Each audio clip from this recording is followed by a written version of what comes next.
Hello, welcome back to my channel. How are y'all doing? I hope everyone is doing well. Shout out to all the people that came on time. My bad. Okay, I'm sorry I am late to my own show.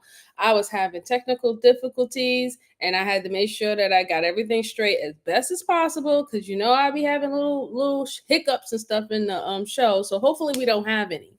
I'm going to shout out everyone who came early. Sean, thank you so much for being here. I truly appreciate you. Welcome, and happy Saturday. World class citizen. Good to see you, sir. Happy Saturday to you. Happy Saturday to you. Young Riaz, what's up, little bro? Happy to see you. Happy Saturday. Thank you for showing up. Truly appreciate it. Turkey, good to see you. Shout out to you, sir. Happy Saturday. I hope everything's going well with you. And sweetheart, it's good to see you, dear. Thank you so much for showing up. Truly appreciate it. And happy Saturday to you. Happy Saturday. Let's see who else. Lana, thank you so much for coming. Happy Saturday to you. Happy Saturday to you, dear.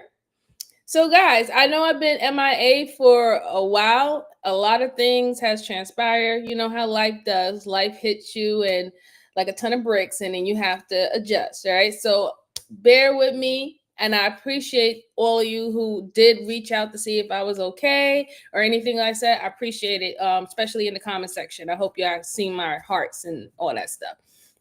So I have 3 cases for you guys. Make sure you're hitting the like button for me. It helps the channel. You can hit the down button. It is what it is. It still helps the channel.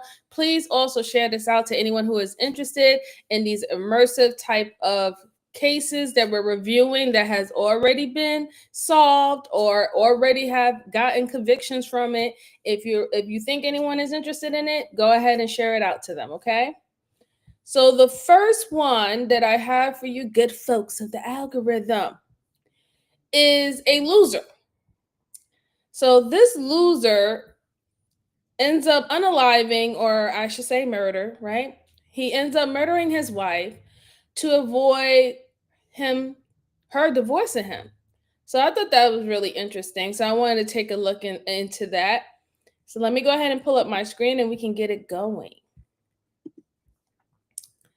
All right, I hope you guys can see this. Please, YouTube God, have mercy on me and let's go.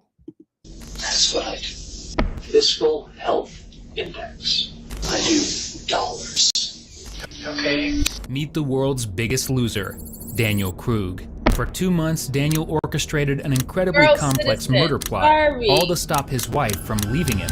Her husband, Daniel Krug, is accused of sending her threatening messages months before her death, pretending to be her ex-boyfriend. Now, in the face of his horrible acting, God, I think. Detectives will realize that Daniel is not at all the concerned husband he pretends to be. We have a lot of information that points your direction, and we were hoping that you could provide a legitimate explanation of that it wasn't me. You have your theory. It is wrong. I don't want to be here anymore. Please let me know when I can return to my house. Around noon on December 14th, 2023, Broomfield, Colorado's non-emergency number received a concerning call. Daniel Krug hadn't heard from his wife, Christine, in 3 hours. Despite both of them being at their demanding jobs that entire time, for some reason, Dan was so worried about her that he demanded a welfare check. When police arrived, they made a shocking discovery. Christine, a talented dancer, gifted biochemical engineer, and loving mother, was dead on the garage floor, having been struck on the back of the head and then stabbed in the chest. Immediately, Daniel was brought into the station to help police. At this point, he was familiar with the station and the detectives, because just a few days prior, Daniel had been at the station as part of another investigation. For nearly 2 months, Christine had been receiving threatening texts from her ex-boyfriend, who they called Kickman, whom she believed was stalking her. By the time Daniel sits down the day of Christine's murder, detectives have already figured out who the person sending the texts is, and it isn't her ex. The following footage was provided to us via FOIA request with the Broomfield Police Department in Colorado. Have a seat on the couch. Am I a bit more comfortable than everywhere else?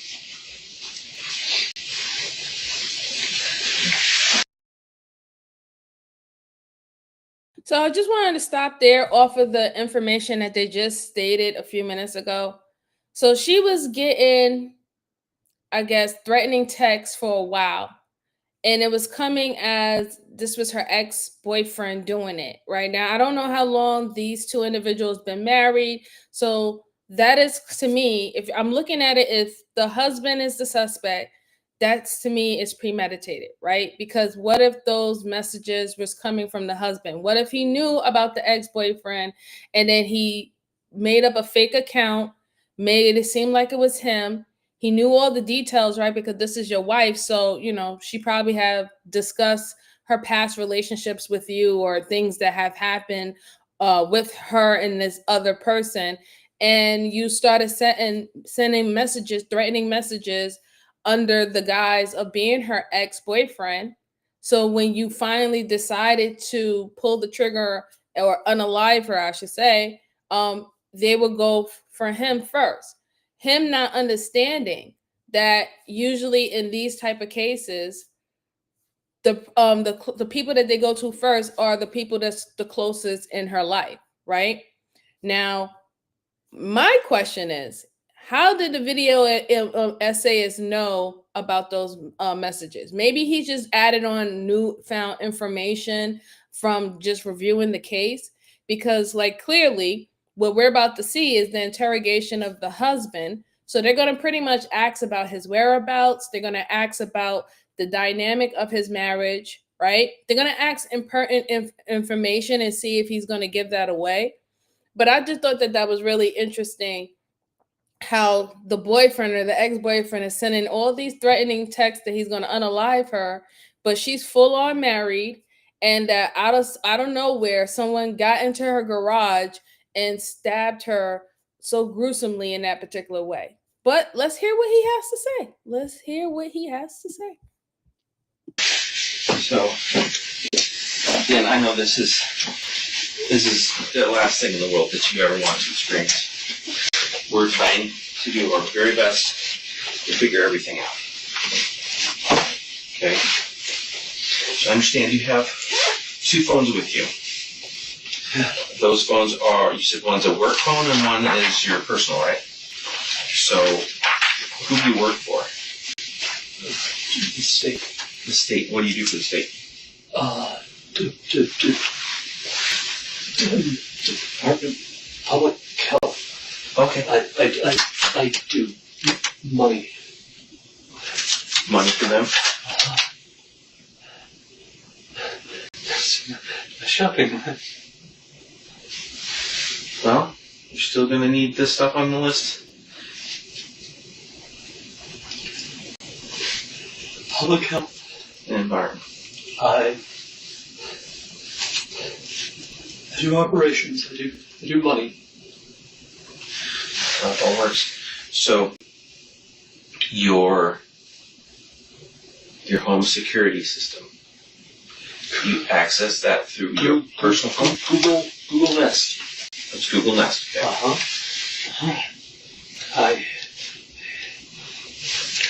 Excuse me. Okay. Just a home. Home, okay.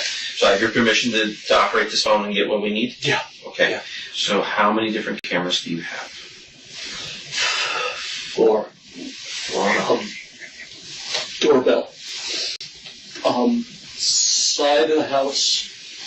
Driveway. It's definitely an interview right now until he says something How long have you that had would it? turn it into interrogation. So Camera.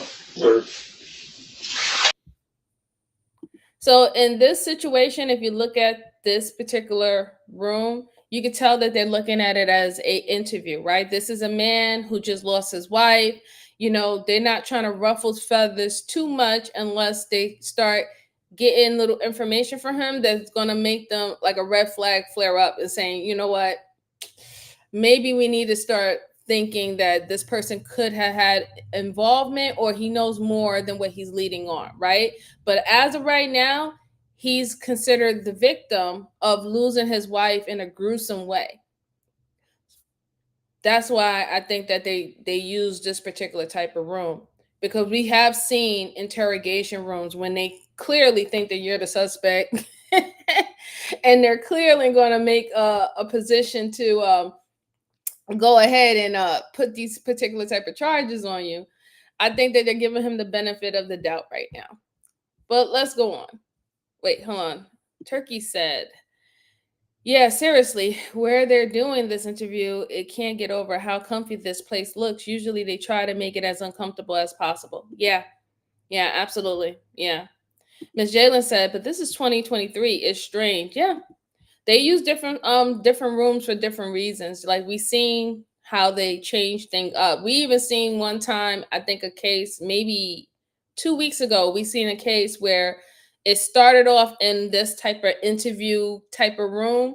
And then once they found out the leads that they were getting, that the person that they was speaking to was actually the suspect.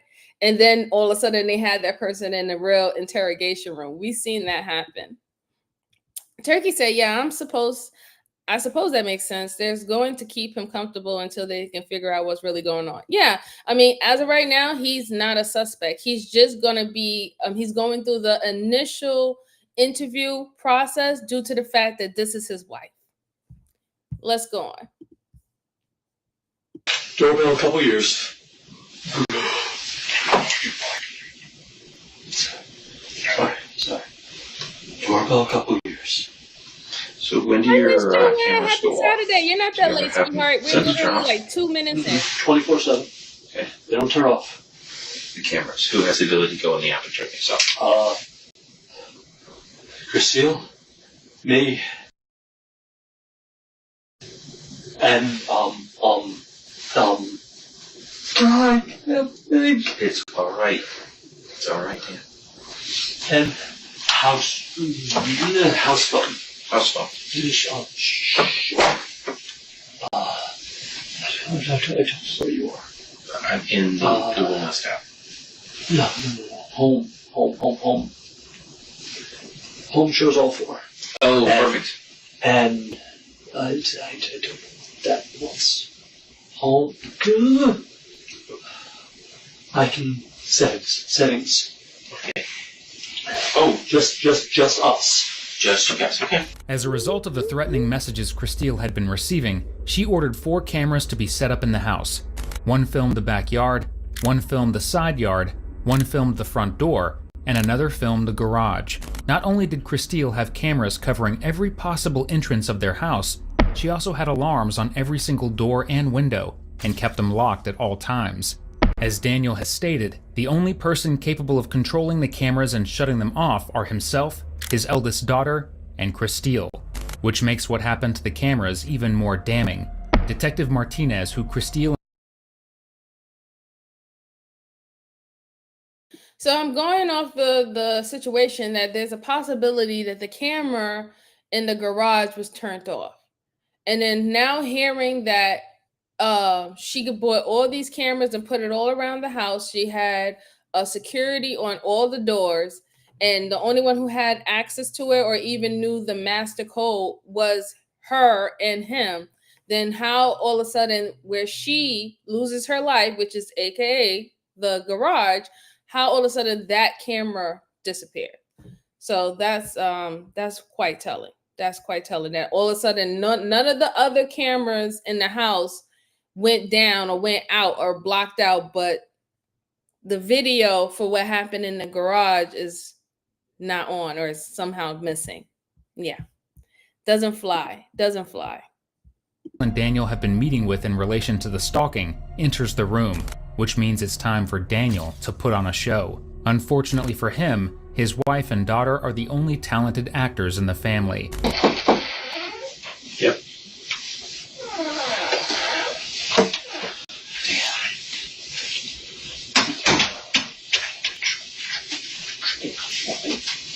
I know, I did what you said.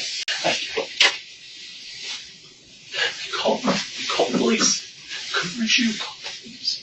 I did what you said. I didn't protect her. Who, Joanne? It's not your fault.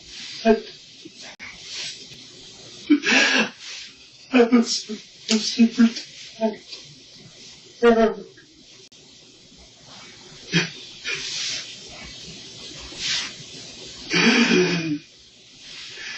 It's not your fault. I'm sorry I didn't answer. I actually wasn't in today. As soon as I heard it. Christelle said she was in you. I don't know where that came from.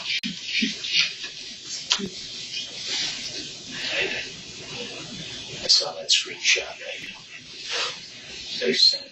Did she mention anything about that prior to that text? She was supposed to. She just texted. She didn't answer. But I asked questions.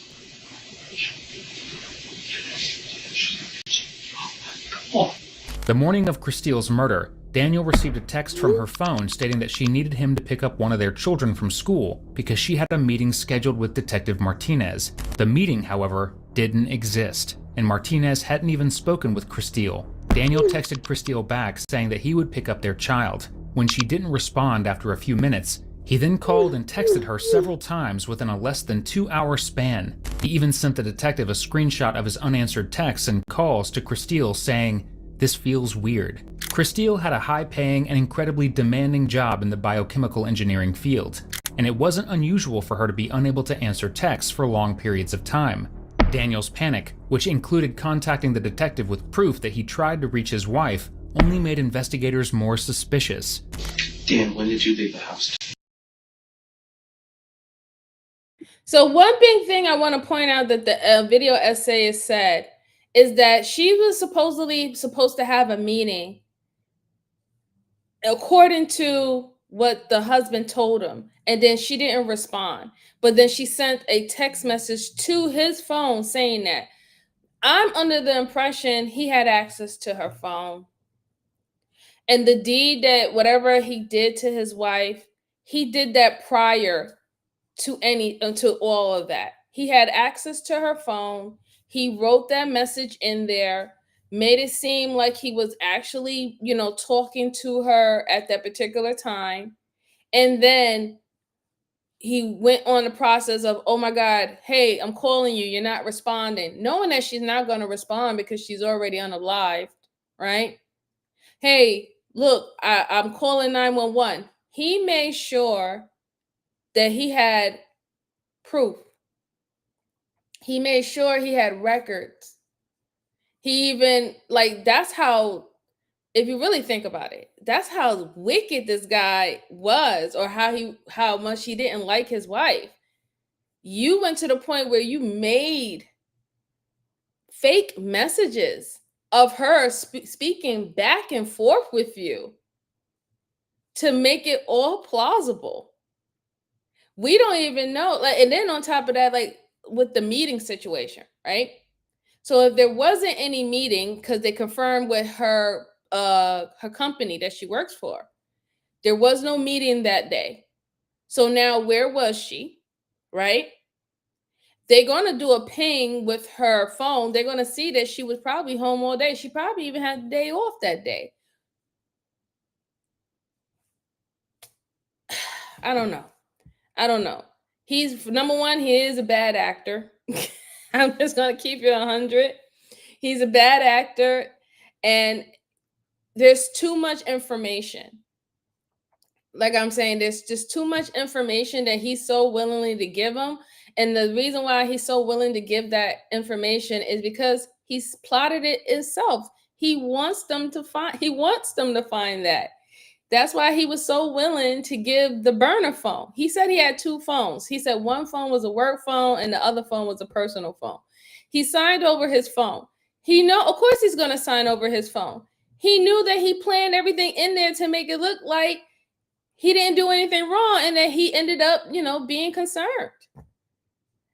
Yes, it looks very suspicious. Very suspicious. Sorry. He said way too suspicious messages that ain't normal that fast. Right. And it was plot, like time from time when he sent the message was strategic. Then the calling was strategic. He even waited a couple hours, and then that's when he called 911. Everything was literally planned out with this guy. Everything. Sean says, sounds thought out. Sounds like first degree. Yeah, it is first degree. It is first degree. 100%. 100% is first degree. He literally premeditated this. He made sure he had an alibi.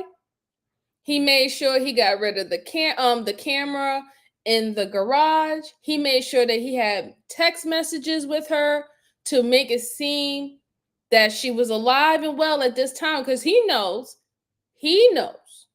that when they check the body, they're going to find out what exact time she passed away. And he made sure that he was probably make sure to give himself an alibi that it couldn't have been him at that time. Or maybe he took her phone, right? He could have took her phone and was doing those text messages and stuff like that, making it seem like he was somewhere else. And he was like, well, I'm going to be heading back after work, blah, blah, blah. But he was already there. It's crazy. Ashbar says circumstantial. Let's go on.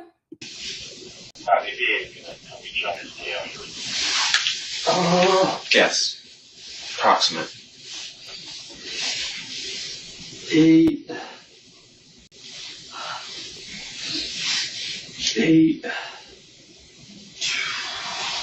20. It's on the count. You said 820, and you left in which vehicle? Mine. Which is a black Monster. Okay. 824 sound right? Okay. You left out of the garage? Always. Okay. Was your car in the garage at the time? Yeah. She was rushing me out the door.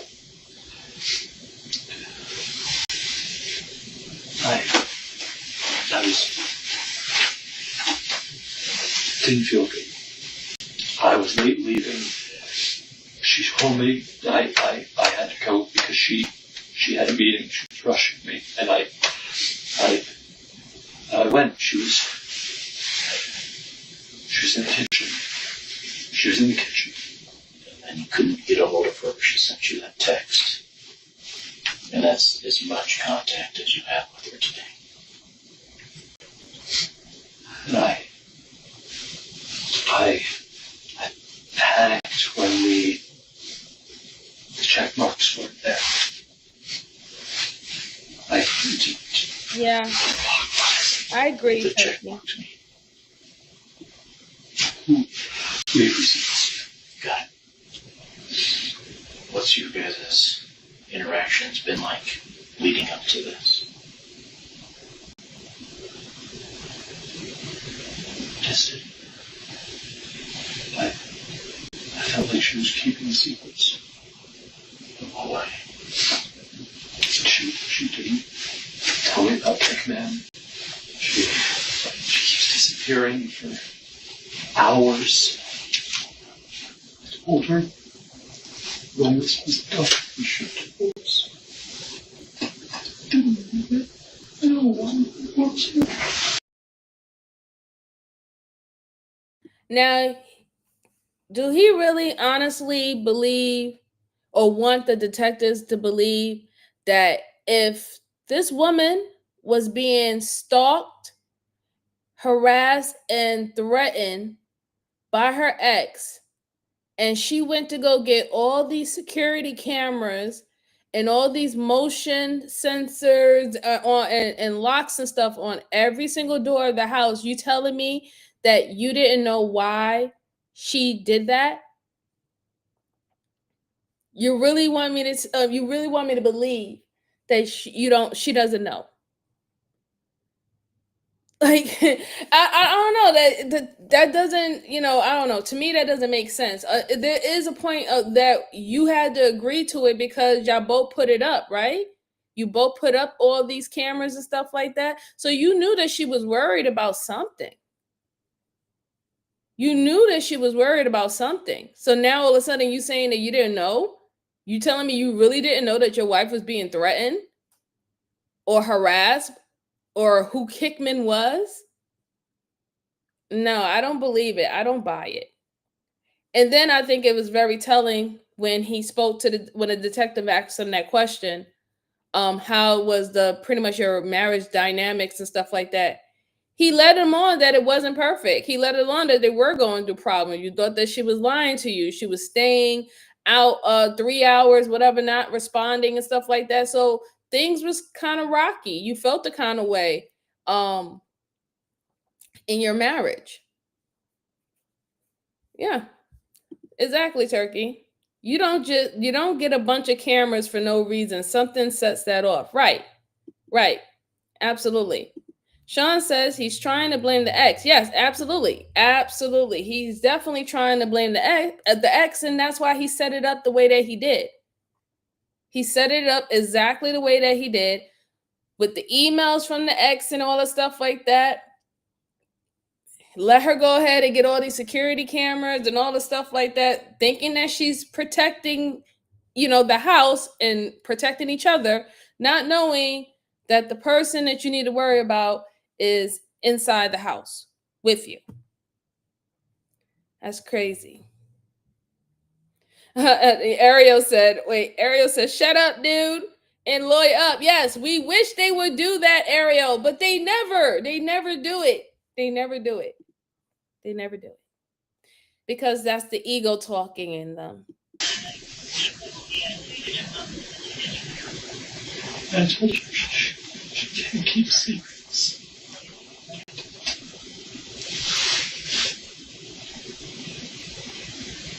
I asked for a divorce.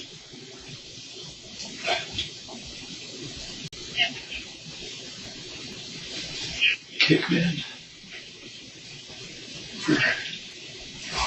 Before she told me.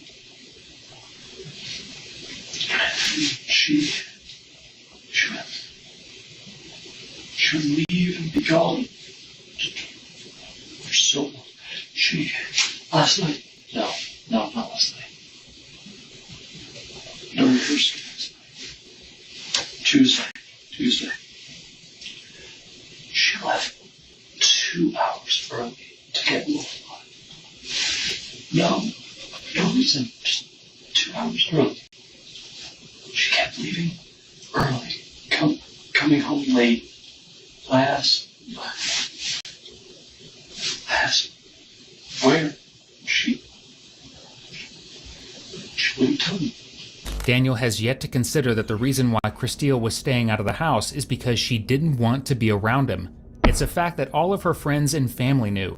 For months, she had been confiding in loved ones that she was seeking a divorce from Daniel and that he was begging her to stay, meaning him asking for a divorce never happened. That brings us to Kickman, whose real name is Anthony. Anthony dated Christelle from 1999 until late 2000, and their relationship ended on relatively good terms. Anthony had reached out to Christelle in 2002, 2005, 2010, and 2016 trying to reconnect with her, but in October of 2023, a very different kind of text came to Christelle's phone.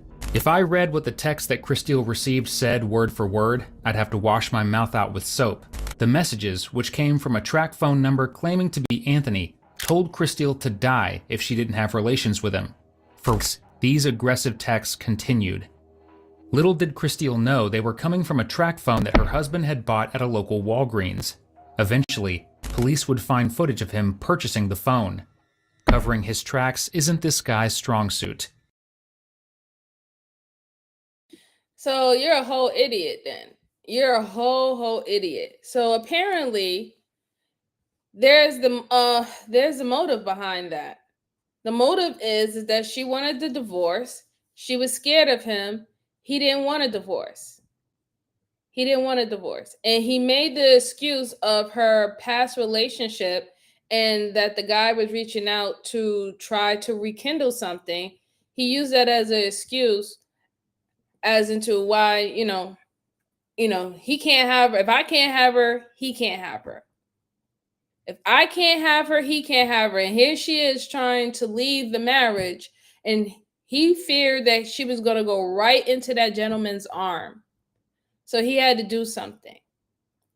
And this is with this track phone situation, right? Like, if you got to go to the store, and y'all know stores have cameras, okay? Especially if you're going to go to the store and you're going to go to the store around your location. If it comes down to those messages being found out that it's from a said track phone, burner phone, whatever you want to call it, they're going to find out where the phone was purchased at. That's why items that are particularly in certain stores have serial numbers, right? The box that you bought it has another number on it, so they can track it in that way. It's like, come on, guy. Really? We don't even know if the boyfriend or the ex-boyfriend, we don't even know if he even reached out to her past 2021. He probably didn't even reach out to her after that. After him trying, I guess, for like off and on for 4 to 5 years, he was like, all right, she's married and she ain't with it. Okay.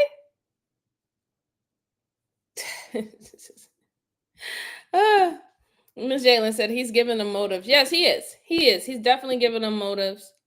Die? That's crazy. They got him. Track phone? Right, exactly. So it doesn't make any sense. Why would a man tell this woman that she needs to go ahead and die if she doesn't have sexual relations with him? The only person that I would think that would say that is someone who is currently having sexual relations with them and they no longer can't have sexual relations with them. Not someone that you used to date almost a whole decade ago, talking about, yeah, I know you married, but you still need to give me some, or you need to die. Like, I just don't believe that. I just don't believe that. I don't believe men doing that. I don't. Mind you, I'm not trying to say men ain't crazy and women ain't crazy and people don't do crazy things, when they feel like they own you and that sense of control get over them and they just want to, do things like that. I'm not saying that doesn't happen, but nobody's going to just say, Yeah, I don't care if you're in a marriage, you still need to have sexual access to me, or I need to still have sexual access to you. And if not, you need to go ahead and kill yourself. Like, I don't think that's happening. I don't think that's happening at all. Let's see. Oldest trick in the book. Sweetheart said he is caught. Yeah. Benda. Bendaho said he's definitely holding someone's pocket. And, oh, Lord. Sean said, and cameras everywhere. Yeah. Erica says, I have an ex that would message me violent texts, and it was sexual in nature. And I was happy in another relationship. So I don't know. There's some men out there. Oh, okay. How long did, matter of fact, I'm not going to ask you about your personal business, Erica. Thank you for letting me know that that has happened and that do occur. Sweetheart said, I believe he is making everything up as he goes. Let's go on. This is cell phone consent, which would allow us to go through your cell phone so we can verify the communications between you and Christine and everything like that. But in order for us to do that, you need to allow us to do that. Is that something that you'd be willing to? Yeah. So we can download your phone, just so we can match up all the information that we'll get from Christine's phone to your phone, and that way we can kind of backtrack everything. Okay. Yeah. Okay. And again, this is voluntary. You're providing your consent to allow us to do that. I just want to make sure that we're clear on that. Okay. Yeah. Okay. I'm going to print your name here. Make, model, phone number, and any password you have, and then any of these accounts. And then if you can also include in one of these the share account for the Nest cameras and the Google stuff. So how do you share videos? Do you know? Okay. Boss. Okay. Oh, then we've got a person. Maybe do that? Okay. So you said the cameras are on all the time? Yeah. Looks like about 8:15, a lot of them go off. The side yard, the signal gets weak. Mm-hmm. I'm buying a booster. But that one gets interrupted, but no, they don't turn off.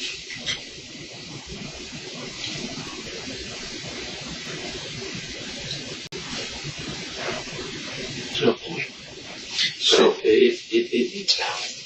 So in this, it shows the last events in the library. Under the library tab, it shows yesterday at 08:22 of nothing, just darkness. And before that, it shows what looks like you in the driver's seat. Right? Is that you? No, that's her. Oh, that's her. Okay, sorry. No, I can't really see it. Okay. It needs a length of video to upload to the cloud. So that usually means parked and got out real fast. Okay, so there's nothing on that.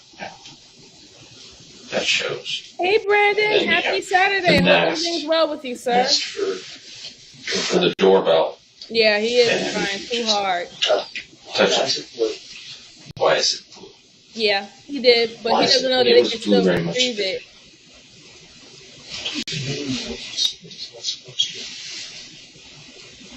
That's the view. About 8:15. It goes offline. It's not supposed to go off like this. And then it comes back at... They're all hardwired. 10, maybe 10:15. What happened to 10:50? That's what it looks like. The camera came back on. Thereabouts. Or not. It's really hard to tell. Because there's a recording event around 11:30, but not really at the same time. It shows there's activity. it has a indication that there's something there. But then it says camera's off on.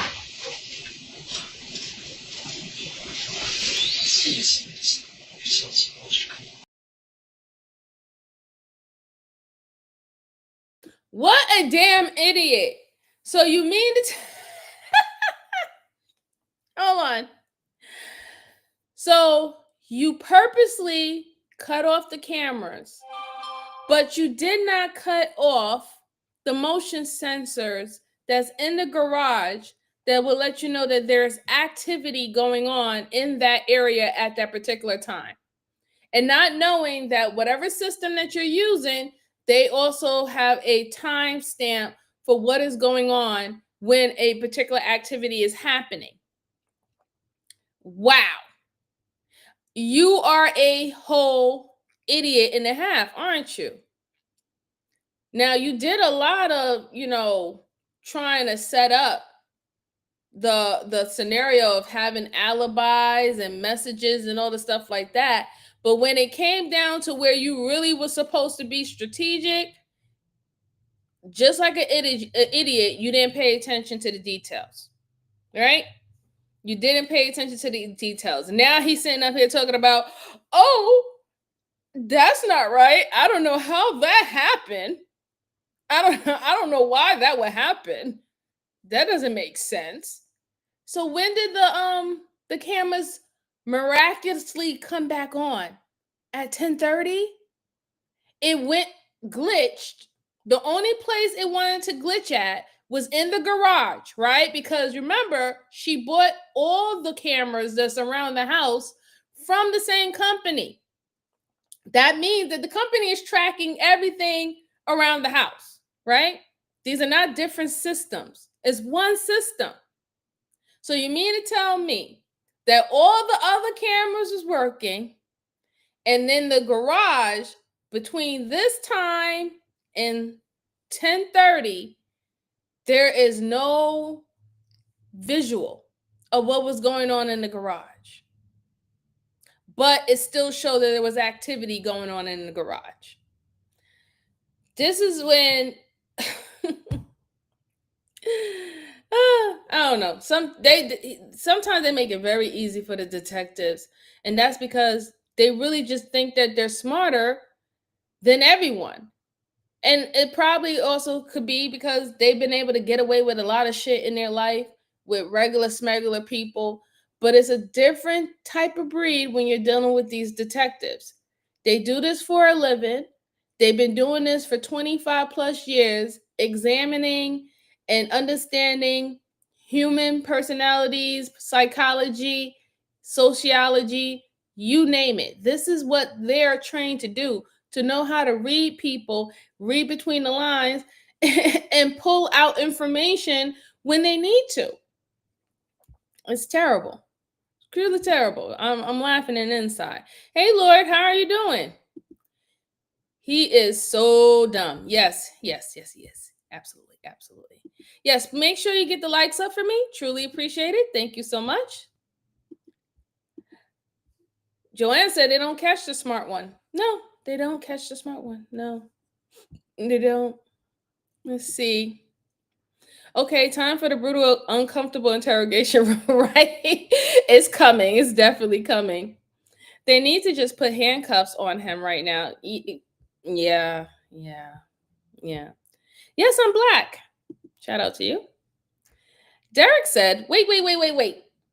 His telecam will be his alibi, and he will walk right out of here. Hey, Derek, how you doing? Good to see you. Happy Saturday. And say they always get themselves caught like this. Like Hagerberger shut his phone off during the crime and turned it right on. Yes, he did, didn't he, Erica? Absolutely. And it's like, to me, it just doesn't make sense.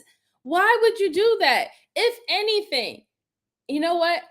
Scratch that. I am not going to give evildoers advice on how to do evil shit. We're going to go on. We are going to go on. Okay, yeah, so Zero, you're going to have to go ahead and be blocked for life. Shout out to you. Zero whatever your name is. Shout out to you. You're blocked for life. Have a good day. Don't let the door hit you in where the sun don't shine. Matter of fact, let it hit you when the sun don't shine. All right, here we go. It's not supposed to go off unless someone specifically goes into the app settings and turns the cameras off.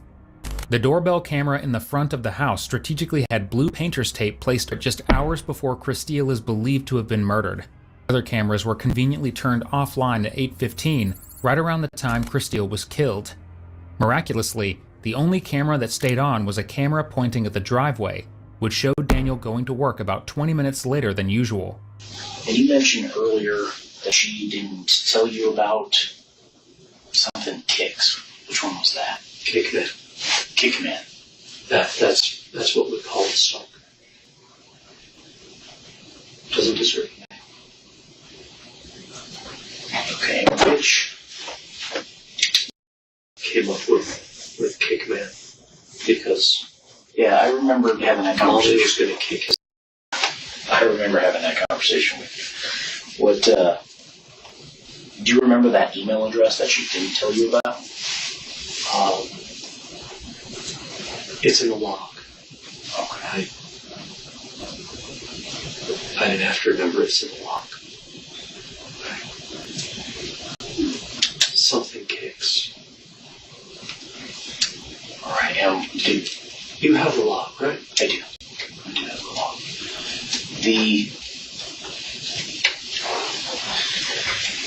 Make sure I'm getting the timeline right again. She didn't tell you about this a month before it even got reported to me. Or was there a new something that you were unaware of between the time it was reported to me and now? I don't remember when she went to you. I don't. I'm visualizing the log. She got, Kickman reached out early October. Yeah. I don't know when. She told me after Halloween when she got the picture of me. Yeah. And I don't know why she did this. We know exactly why Christine took so long to tell Daniel about the text messages that were supposedly from her ex. Because she didn't trust him. Christine only told Daniel about the text when she received an email, claiming to be from Anthony. That included a photo of Daniel in his parking lot at work, threatening to harm him. Later investigation would determine that the photo was taken on Daniel's phone, which he had propped up against a tire. Not only was Daniel posing as Christine's ex to try and scare her, but he was taking photos of himself and threatening his own life to get her to confide in him. The real tragedy is that throughout this, there were children involved. Children who, much like their mother, became terrified for their lives. Hi. You want to see your kids, right? Your kids do not know yet. Okay? Thank you. So wait a minute. Is it a possibility? Is it a possibility that the wife went to the detectives a month ago due to her husband's strange behaviors? Because the detective said that she came to him a month ago and apparently he didn't know about any of these things that was going on, the messages or anything with the ex-boyfriend. So that means that this woman knew that her boyfriend was acting really her husband was acting really strange. He probably was saying some things that, I'm not even gonna even try to, say what he was saying, right? But she knew that she needed to go speak to someone. She knew that she needed to go report. No, she didn't have actual proof that it was her husband. However, she did believe that it could have been him. And that's why she didn't want to tell him or give him so much details of who's calling her, who's messaging her, and who's saying all these texts and stuff, because She wanted him to believe that she still believed that it's this ex-boyfriend, when clearly her intuition was telling her that he has, he's doing this. There's something has to do with it. It's just that I think she was on the right process. Like, I'm going to say, I think that she was on the right path, what she needed to do, knowing that something was up and knowing that she needed to remove herself from him. He just so happened to understand that she figured him out earlier on, and that's why she wasn't able to get away fast enough. But she was doing exactly what she needed to do. 100%. Let's see. Sweetheart said, just say you did it, man, and get it over with. Right. Daniel is a psycho. Yeah, he's definitely is. Terrified from that delicate little nail flake? Yeah, I don't know, man. His face, the way he talks, his action, 100% psychotic. Yeah, absolutely. Yes, definitely. Let's see. What a stupid head. Soft-handed manipulator. Throw the key away. Yeah. All right. So let's go on. Let's go on. They're here. They're right in the hall. Do you want to tell them? No, they're not scared. They know they're at the PD. They know something happened. Your oldest saw video. Yeah, you asked her to turn it off. Saturday. We are entertaining them. We're getting them donuts. We are treating them like children and caring for them as children. Okay? Do you want to be who shares that news with us? What do you need and what do you want? You don't have to know. You don't have to know. That's not on you. Out there, I'm going to show you what your in-laws are saying out there, okay?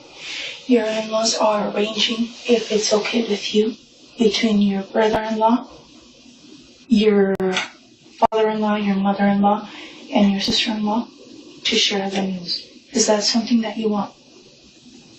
Do you want it to come from them? Do you want it to come from us? They agree that that could be a good plan.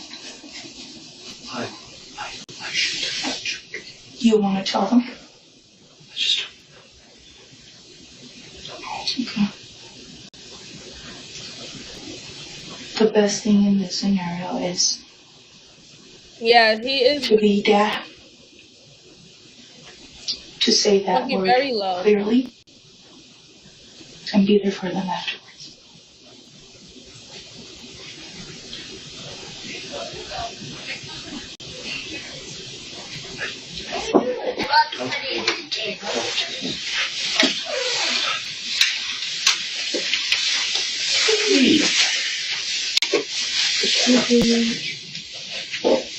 What's going on? So, we had something happen. We can't connect. Action happened today. So, somebody showed up at the house. Okay? Is my money okay? I think your money is fine. What about Mom? Mommy? No, Mommy, she's a fighter. Come, kick back, because Mama's gonna kick, right? What about Mommy? Mommy got hurt. Where'd it go? A gun? I don't know. Is she okay? No. Mommy's not okay. Mommy's not going to be. After this, Dan tells his children that their mother has died. They sob and scream for several minutes, and it is truly unbearable and inhumane to listen to. Hearing their agony is made even more disturbing by the fact that the person who took their mother away is the same person comforting them. And while the kids may have no idea, nearby police are starting to put the pieces together. She sacrificed herself for us. Yeah.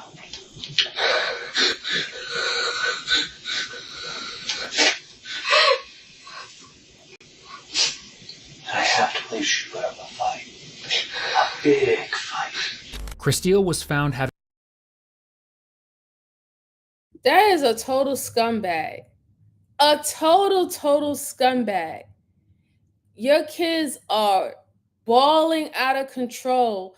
They don't know what to do anymore. Their whole life has been turned upside down. They have not even imagined having a life without their mom. And they're literally sitting there getting consoled by the killer, right? And this bad thing about it is like, look at the trauma that you put your kids through when you do this, right? Because if they love you as a parent, but they gonna hate you for what you did to their other parent that they also love when they find out the real truth, right? You warp everything when it comes down to how they feel about love, how they feel about loyalty, how they feel about relationship, how they feel about marriage, how they even feel about parenting, right?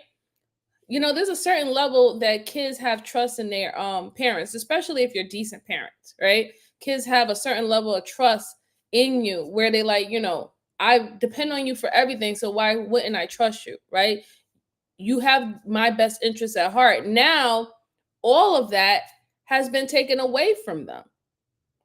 All of that has been taken away with them. And for him to be so smug and sit up there, yeah, she put up a fight and she sacrificed for us and all the stuff like that, knowing that you did that to their mom is truly diabolical if you really think about it. Truly diabolical. I don't like it one bit. I don't like it one bit at all. Like, you don't even have the right to touch those children anymore. You don't even have the right to touch them anymore. It's terrible. It's really, really terrible. Erica said, imagine how these kids would feel about this when they find. Yeah, exactly. Exactly. I feel so sad for the kids. I do too. True reaction by the kids. He probably didn't shed a single tear, no emotion in his voice. He didn't, even though he had like he had a tissue. That tissue looked so dry as hell. Yeah, you know, Sean, you know how I get triggered with the kids, man.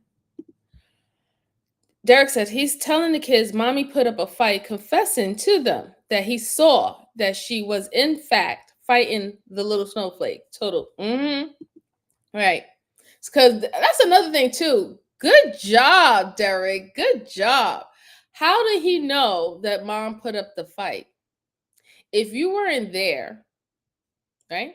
If you weren't there and all you do is come home and you see that your wife is on the floor and she has a knife in her chest and a hit to the head from an object, you don't necessarily know whether or not it was a tussle or anything of that sort. So why would you assume that? I haven't even heard the detectives tell you any detail in reference about your wife or what they found or anything like that. So you're right, Derek. He did give up that he knows what happened to mommy. But the bad thing about it is he did that with his children. He did that with his children. That's crazy. Absolutely crazy. Yeah, he told on himself. Yep. He told on himself. So, oh, little explanation from here. Derek is a snitch. Yeah, that's crazy. That is so crazy. Let's go on. Having been attacked from behind with a blunt object. Dan is right. She would have put up a fight, which is precisely why he cowardly hid and attacked her as she was walking away from him. Otherwise, with her concealed carry training and ferocity, she would have taken him down. After about 25 minutes, the children were taken out of the room and ushered to Christiel's parents, allowing the investigation to continue. Let me check on where Detective Martinez is, okay? Is that who you were speaking with, or was it Detective Lee? And if you don't know, I'll figure it out. Both, okay. Try to get Let me check on that. And either myself or they will pop back in, okay? Okay. The kids should have been allowed the chance to grow up with their mother. Daniel's tears here aren't for them, however. They're for him. Briefly, another detective enters the room, and though she has a lot of questions for Daniel, he has one he wants to ask first. Where is Christy? Where is she? She's I believe so. I mean, she's somewhere at the house. So, again, I haven't been there. I've just been here working on other things. Obviously, we're trying to, get a hold of, what is his name, Anthony, or is that what he goes by? I think so. Okay. That's her ex, is that right? For 1 years. That's totally bizarre, right? We call him Kickman. Kickman? How come? Doesn't deserve a name. Yeah. And It sure is. said, Mommy's gonna kick it. So he's Kickman. I don't know, did anybody ask you how I had heard that the cameras get turned off at your house at some point? How does that happen? They're not supposed to. Okay. They're not supposed to. Internet interruption. Okay. They'll sometimes go offline. But they're not supposed to turn off. That's the point. Right. So is it app-based or something? Because, I know, okay. It's Google Nest cameras. Oh, okay. I have 4 already up. I have 2 more in the garage, just need to decide where.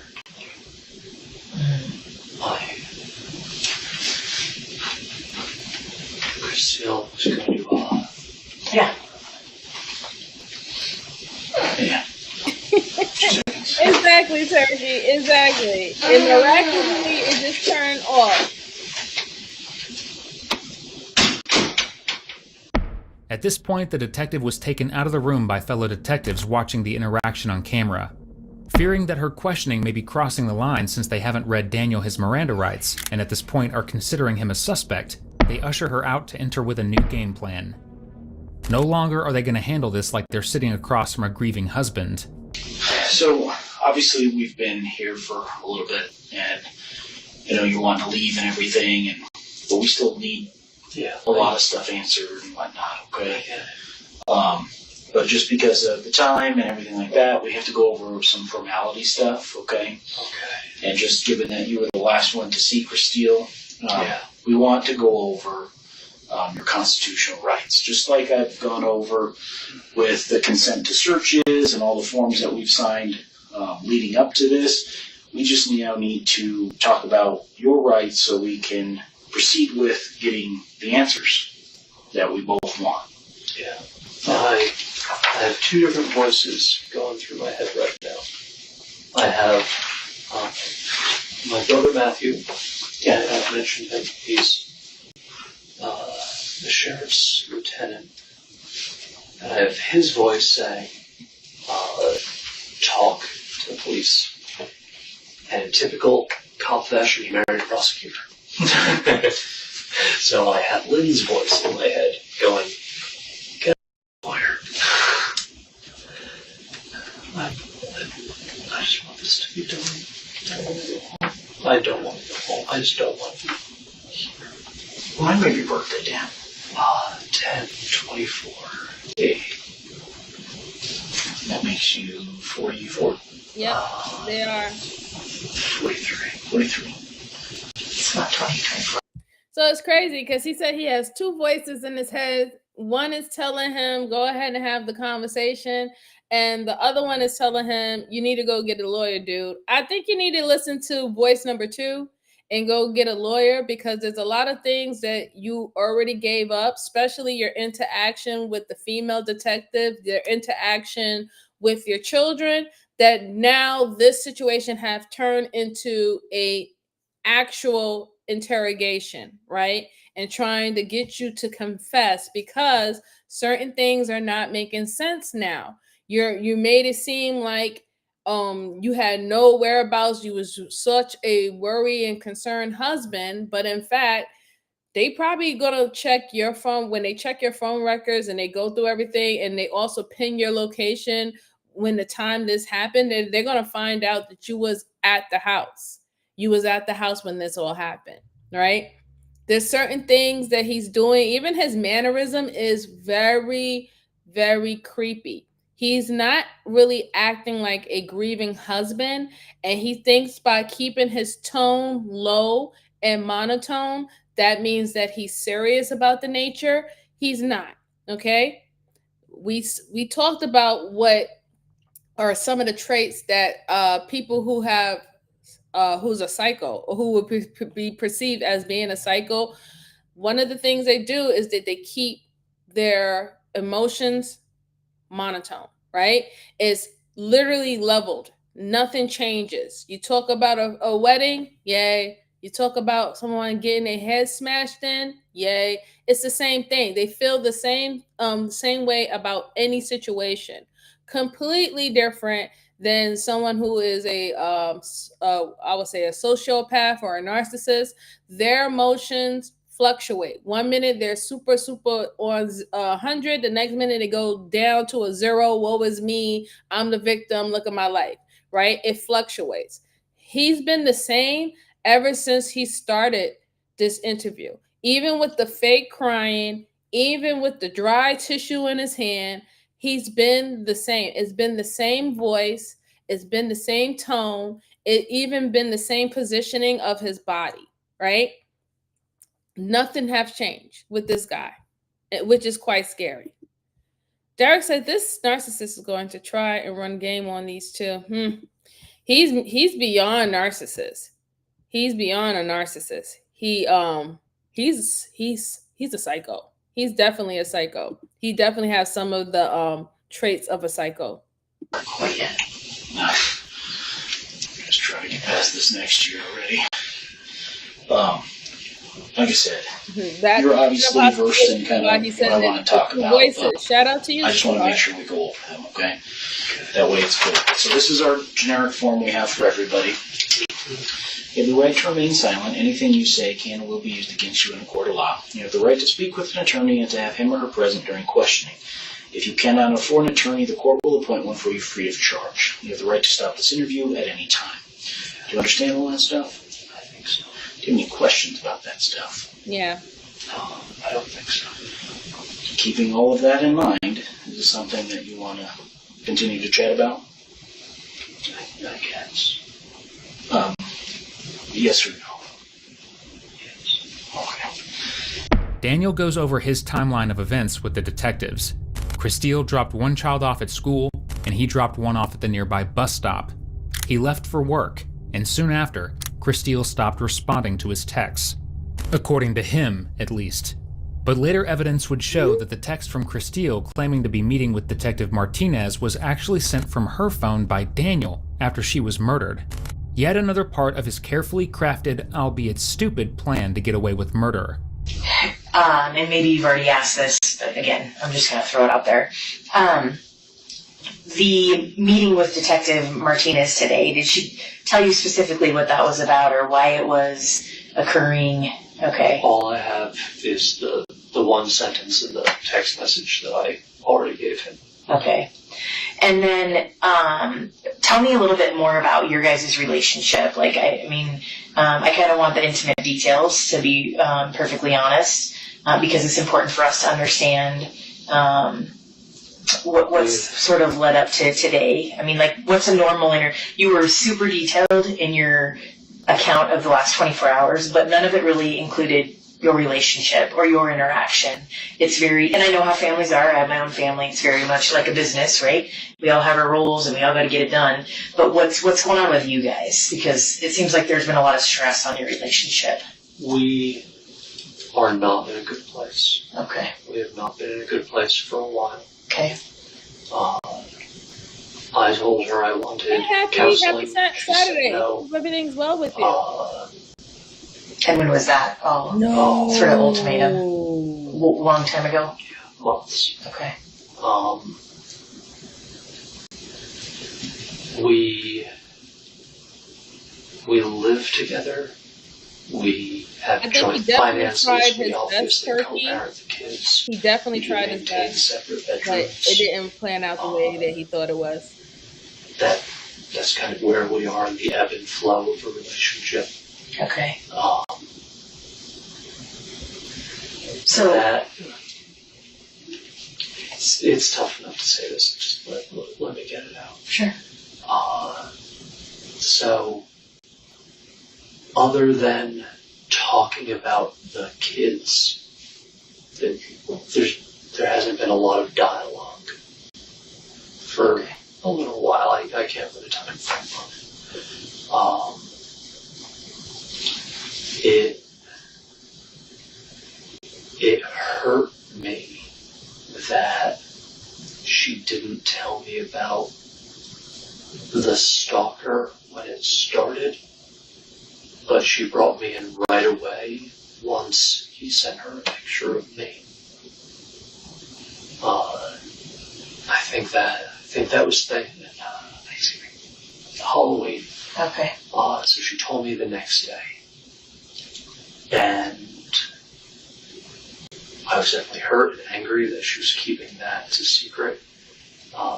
She said that she'd been confiding in her brother. So before I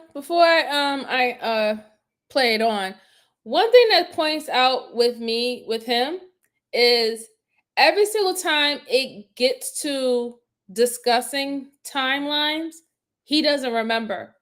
This is not the first time he did this. He have done it 5 times from the beginning of their interview. Every single time they asked about what time it was, he was very unsure. He said, "Oh, I think it was 8:30. Oh, I don't know what day it was. I don't know what time it was." Everything is, I don't know the time. So he's being strategic as into why he doesn't want to give the time. Because like I said, the timeline is going to put everything together. And he knows that they need this information. So when it comes down to that, he's going to always be vague. However, he remembers all this detail about why they're not, why they weren't getting along, who she's been speaking to, and if this is another thing too. Like if you're obviously, if you know that she's been confiding with her brothers about, I guess, I don't know, maybe our marriage or something like that, or maybe giving advice, or maybe even letting them know, that means that you have been in some form of communication, whatever, not with them. So it's just like you're showing examples that you can keep information and certain detail, but you're being very strategic to leave or to brush around the timeline when even that particular conversation took place. I just wanted to point that out if you didn't see it. He's being very, very strategic to move past, oh, this happened August 11th at 5 p.m. or I got this message at 8:30. He's being very away from that. Very, very away from that.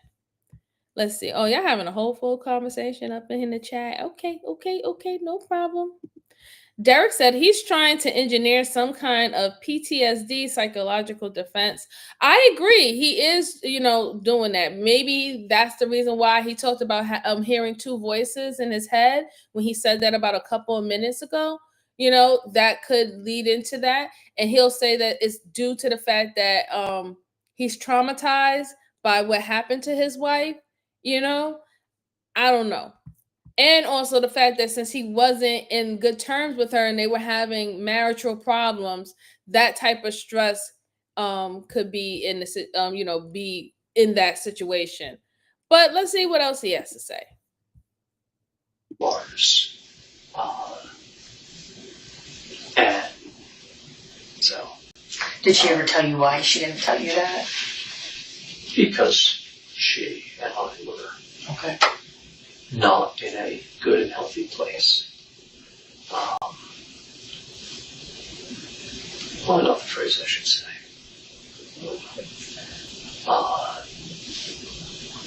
So she was confiding more in him. As once she told me, I wanted access to her logs. I wanted to know what the conversations were with Martinez. And at that point, she brought me fully up to speed, and I saw the horrible messages. I saw the ad, all that crap. And that's when she and I started working on game plans. Again, what do we do to protect family, to protect the kids? Define your threat level, so that we had a clear plan of attack. We could just say, we're at nuclear, that's a full lockdown, here's what it means. We're at red, here's what that means. And the kids were kind of involved in that too, because you kind of shared a little bit with that the kids were somewhat aware of what was going on. But they had to know enough to be cautious. I started carrying these weapons. Christine also has her own pepper spray.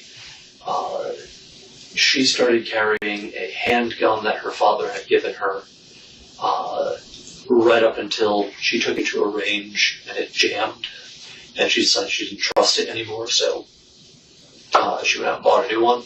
Okay. So she had a gun. She was armed.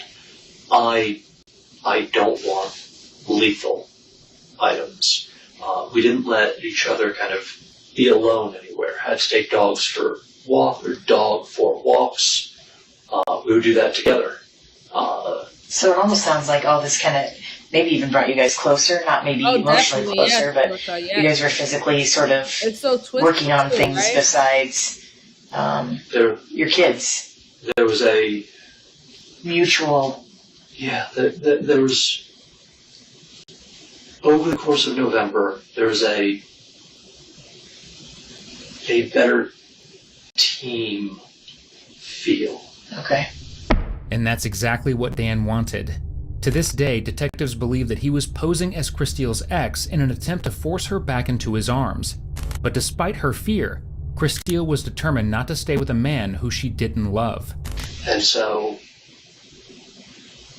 after our earlier interview, with things nagging at me and her not answering my questions, I got to a point where it wasn't an ultimatum, but it was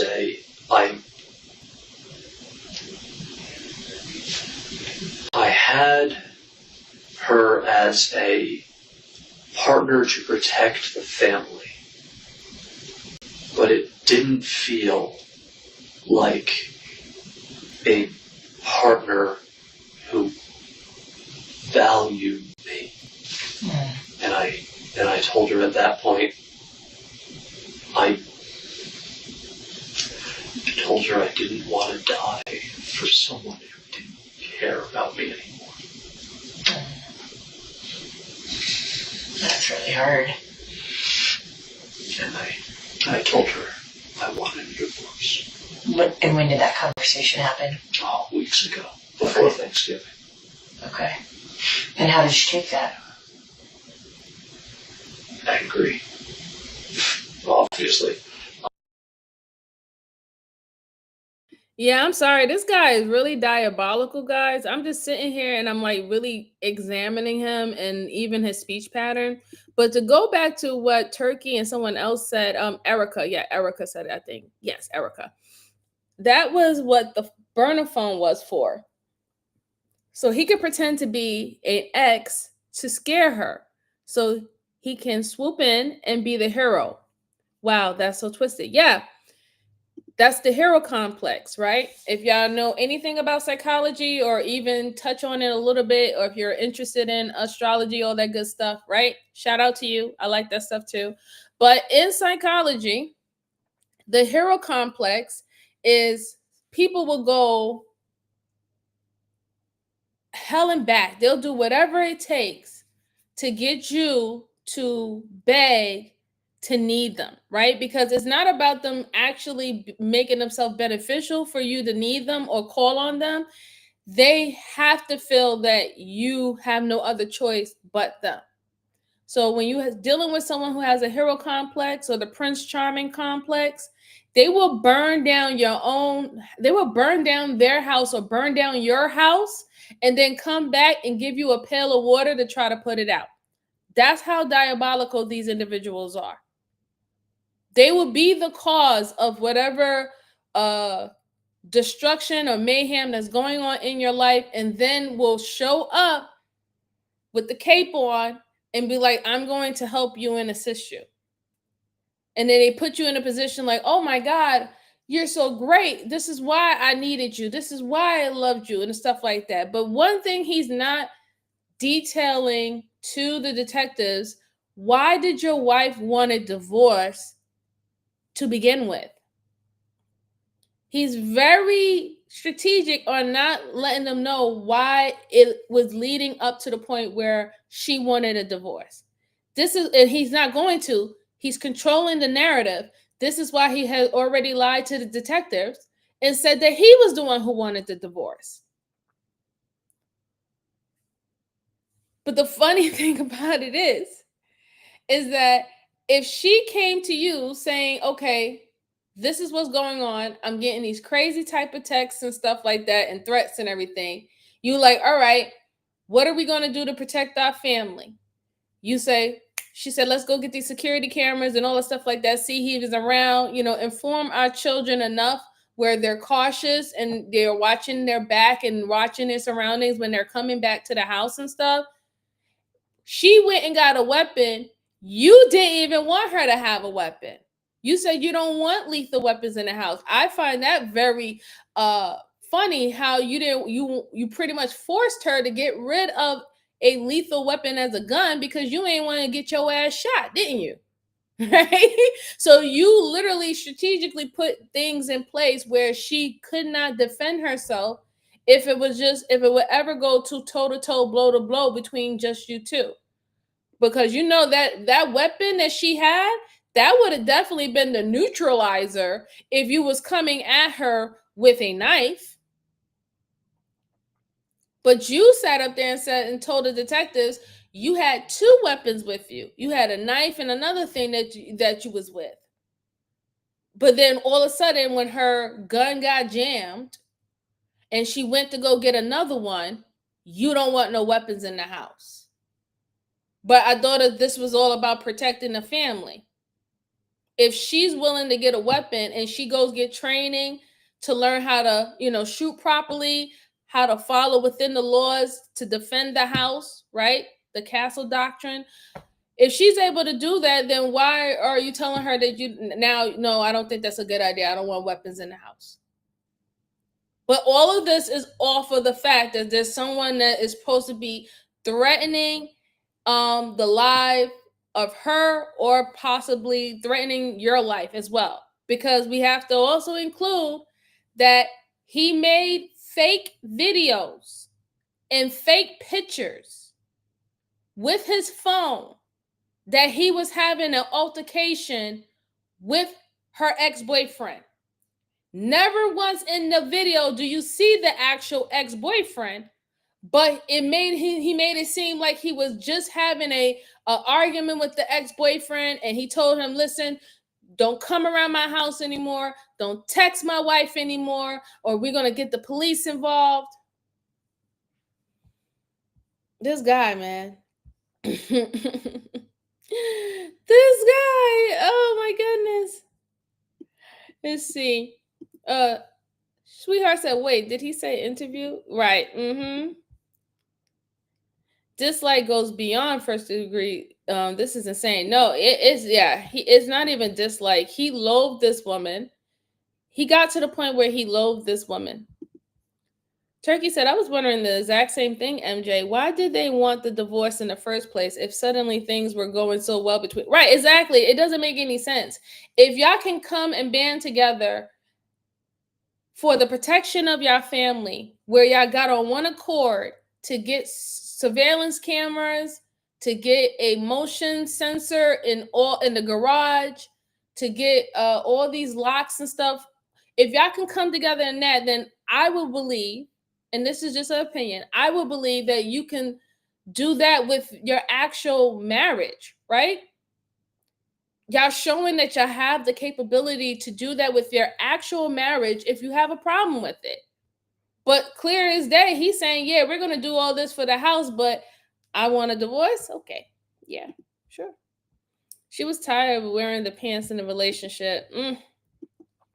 Sean said, in all texts, no voice calls from the ex. I find that strange. Exactly. No voice calls?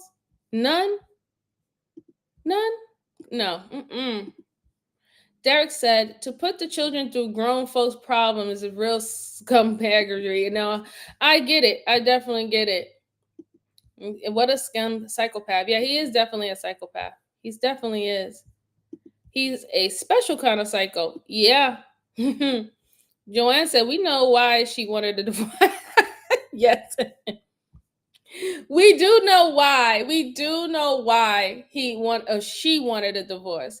But like I was just saying is that the way how he's playing it out, he's making it seem that he was the one who wanted to separate. He was the one who was done with the marriage. He was the one who was still thinking about protecting his family. He went up and he was going to be super dad and he was going to save the day. That's what he's been leading this whole entire time. You remember when he was doing the fake crying? He was like, I was supposed to protect. I was supposed to protect her. You remember that? He's been painting the narrative that he was this protector and he only, his whole sole focus was protection of her and the children. Let's go on, man. Let's go on. Mostly anger that I said it now, with everything else going on. So she said she didn't want to talk about it until all of this was done. Don't worry about it, young yes. And then he got quiet, and we just kind of sat in that. And so we kind of alternated conversations between how do we protect the kids, how do we secure the house, how do we start the process. And so we had already planned on doing Thanksgiving in multiple locations because with the ad we were really scared. So do you think she wanted to get a divorce? Or do you think she was, is that why she shut you down? Like, we're not doing anything until this is over? When you kind of had your epiphany of like, I mean, it sounds like you feel like you were completely, I don't know, written off by her, or that she had zero care for you anymore. I don't want a divorce. Okay. I've loved her for 20 years. Mm-hmm.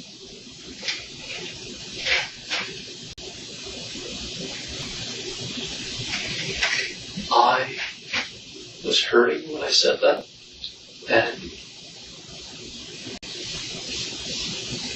what I wanted was her to say she cared about me, but she didn't.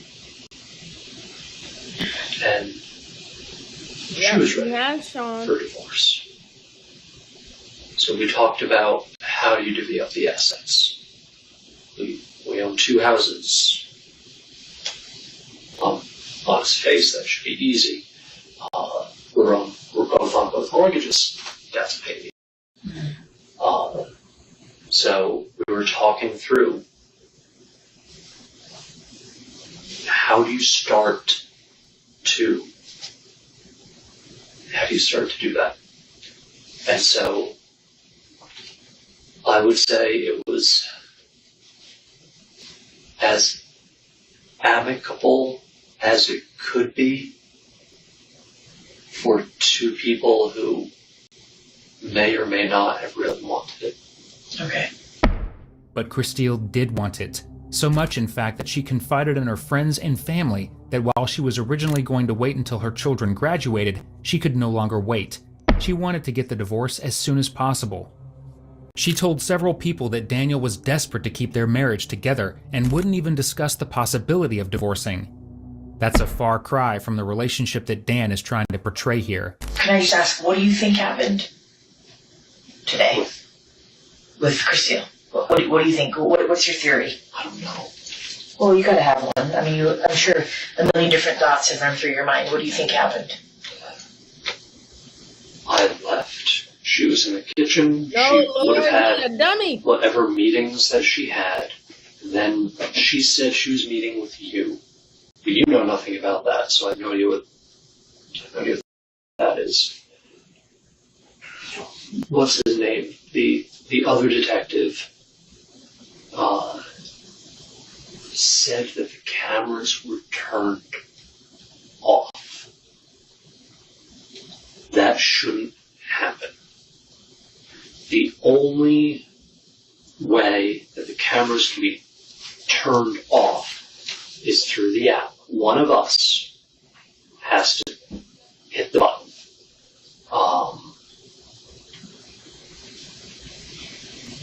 Internet outage will cause something that doesn't turn them off. It just interrupts the feed for a couple minutes. He said they were turned off. And one of them looks like it has something on it. So, in my brain, I'm thinking someone made a move against her. Yes, that someone is your dumbass, okay? You the one who made a move against her. You just sat here and told the detective that the person has to have the app. That means they also have to have access to that particular account associated with that system. And it had to be either you or her to cut it off. You also admitted that the cameras were off and that the detectives have confirmed that the cameras were off at a particular time and then turned back on. So, admitting again that it could not have been an internet interruption. It could have been an internet interruption that caused the system to go completely off. You just admitted yourself, but now the way how you're rephrasing it, you're trying to rephrase it as whoever did this to her had access to your Google Next account or her Google Next account, and they also was able to break in to that account and cut it off from the app from their phone. No, that's not how that works. And now all the cameras were off. The detective said it earlier that the only camera that was off was in the garage.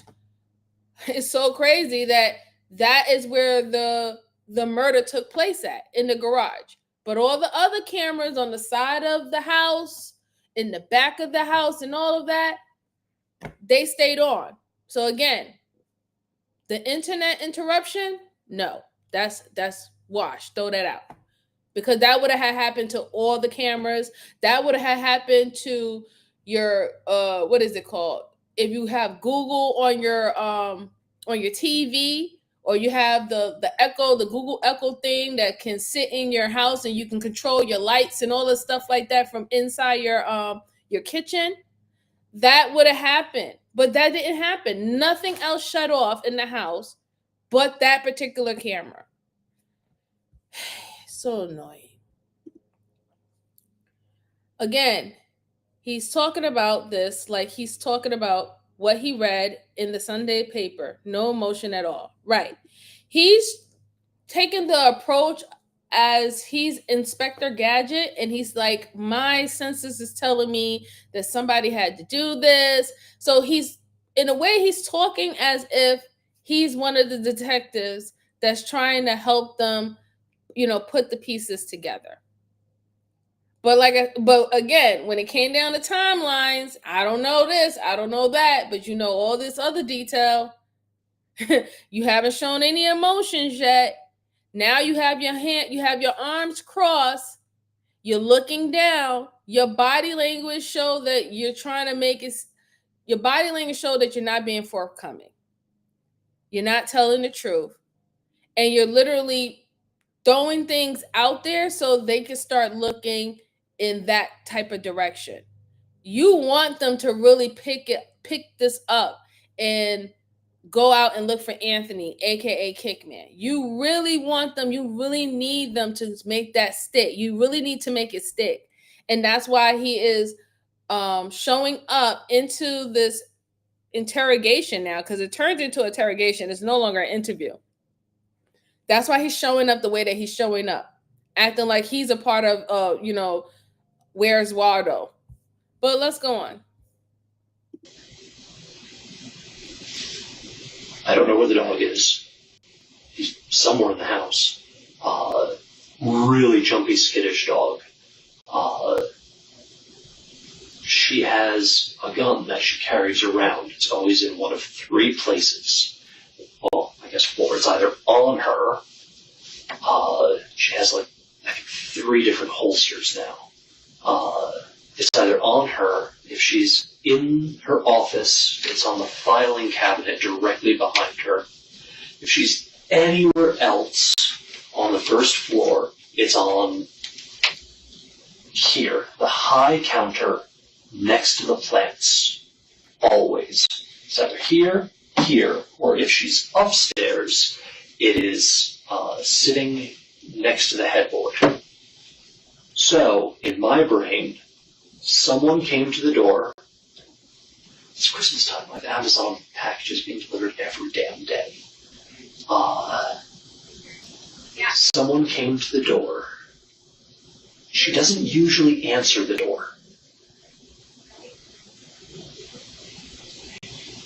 But she must have, because she must have. So in my brain, the story that I have is someone came to the door. Maybe she went outside to get a package,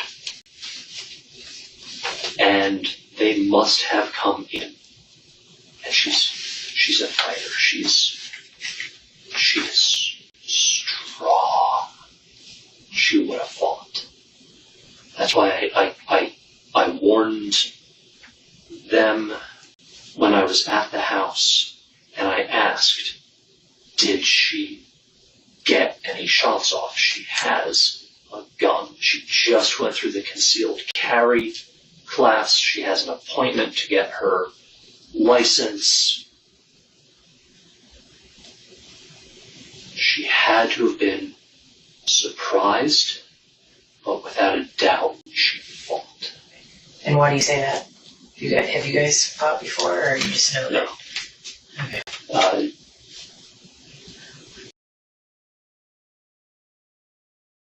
Without a doubt, you know that she fought because you fought her. That's why. Matter of fact, the way how they said that how you hit her in her chest, you stabbed her in the chest, like directly in her heart.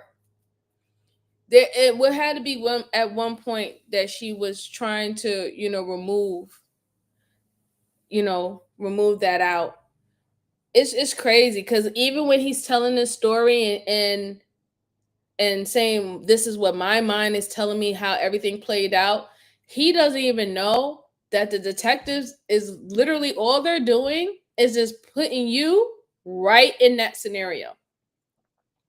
He thinks that he's so believable that they're actually thinking about somebody else, but what they're really doing right now is allowing him to tell his narrative about how everything played out, and they put in his face right in the situation.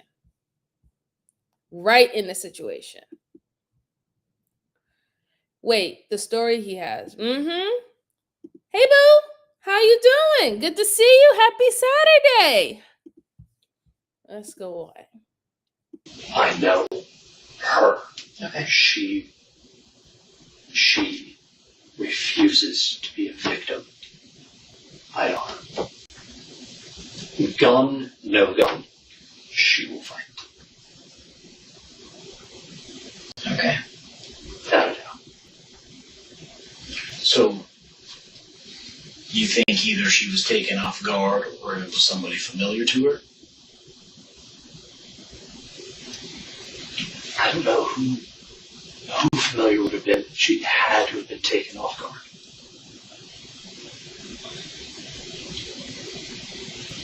Because the familiar would be, people don't just swing by the house. It just doesn't happen. I was at work. I assume Lars was at work. Her parents are retired, but nobody just swings. Did this mofo just say that he assumed he was at work? Sir, it's either you were at work or you were not at work. Why are you now saying I assume that I'm at work? Oh, he's hurting my head. He really is. He's really hurting my head. And the simple fact is, yes, you snuck up on her. She's going to be startled anyway, right? She's going to be startled if someone was able to get into her premises when she locked all the doors and everything like that, and she thought that the system was up, so nobody would be that stupid. She's also going to be, scared or whatever if nobody ever really comes to her house. Nobody outside of the kids and you have the keys to the house, right? Y'all don't have random people or random family members coming to visit. And then on top of that, the reason why she was able to get, sneaked up on is if she's not expecting that the aggressor is going to be her husband or someone that she loves, right? Like, we naturally put our guard down for people that we love or people that we have relations with, very long, strong relations with, husband, wife, my brother, my uncle, my grandma, my mom. These forms of relationships, we kind of, we're kind of vulnerable. That's the whole point of having those relationships, right? So y'all can be close. So she's not going to be all the way up, like, ready for war if she don't think that she should be going to war in her house. She did not expect, even though she was weary of your ass, and even though she wanted to get away from you because you was acting very creepy and weird and all the stuff like that, so she was really adamant of getting away with you, I think the last thing that she actually thought that you would really take her life. I really do believe that. If she was startled, the way that you're trying to say that she was startled, that means the last thing that she ever expected from you, that you would actually take her life. Let's see. He's talking all that gibberish just to fill in the time. Yeah, absolutely. Absolutely. And wasn't he just crying before, I want to go home? I want to go home. I don't want to be here. I won't go home. I don't want to answer any questions. Joanne said, how would you know how strong she was? Yeah, exactly. You know how strong she was because she showed you how strong she was. Turkey says 68 is watching, 29 likes. Come on, show your appreciation. I truly appreciate it. Please get the likes up. Also, he thinks that he's the smartest guy in the room, and that's the problem. That is the problem right there. The ego is telling him that he can get away with it, that he covered all his tracks, he dotted all his I's, he crossed all his T's, and that he's coming off as this very concerned,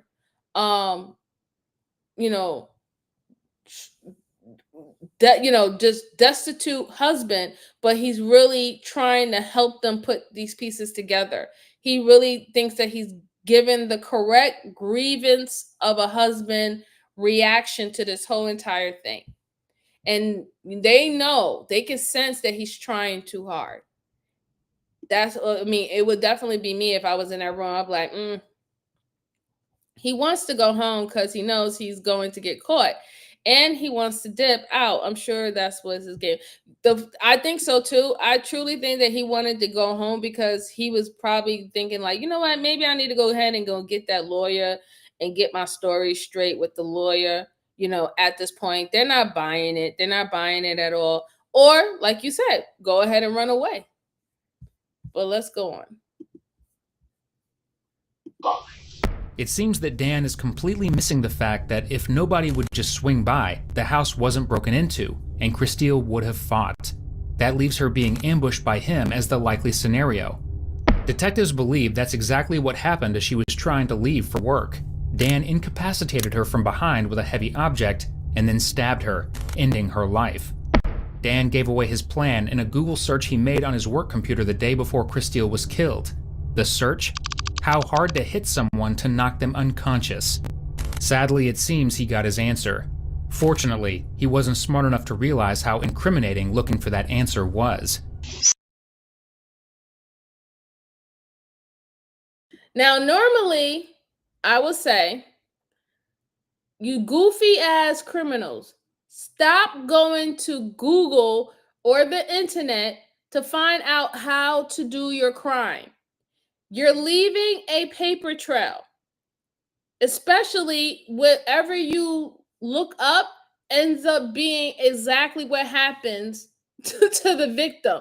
Stop doing that shit.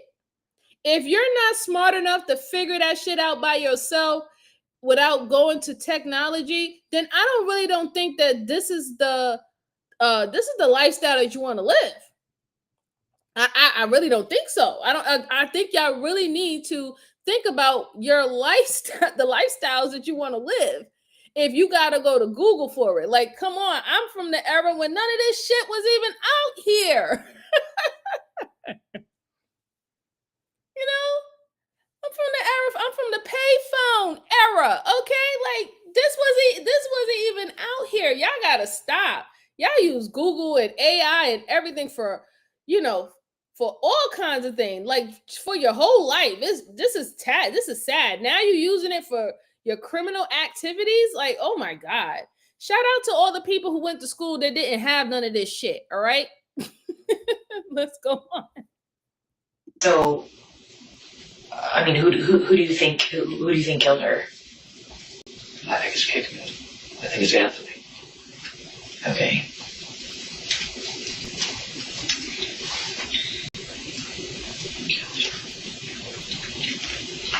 I'm sorry, that's the first time anyone said that sentence. I'm sorry. Well, that's what happened, and that's why we're taking this so seriously.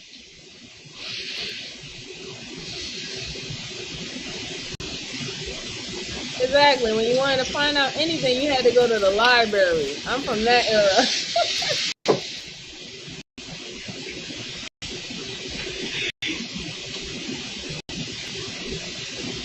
I think it was Kickman.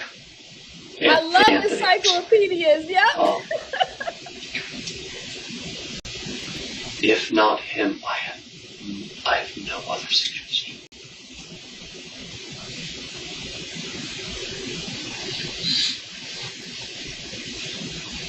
Yeah. What if I told you that we had already spoken with Anthony and there's no way that he was in town today? Yes, payphone, Eric. Yeah.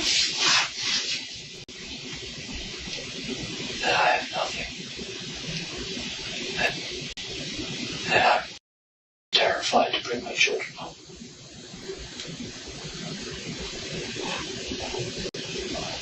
What are you terrified of? If it wasn't him, who was it?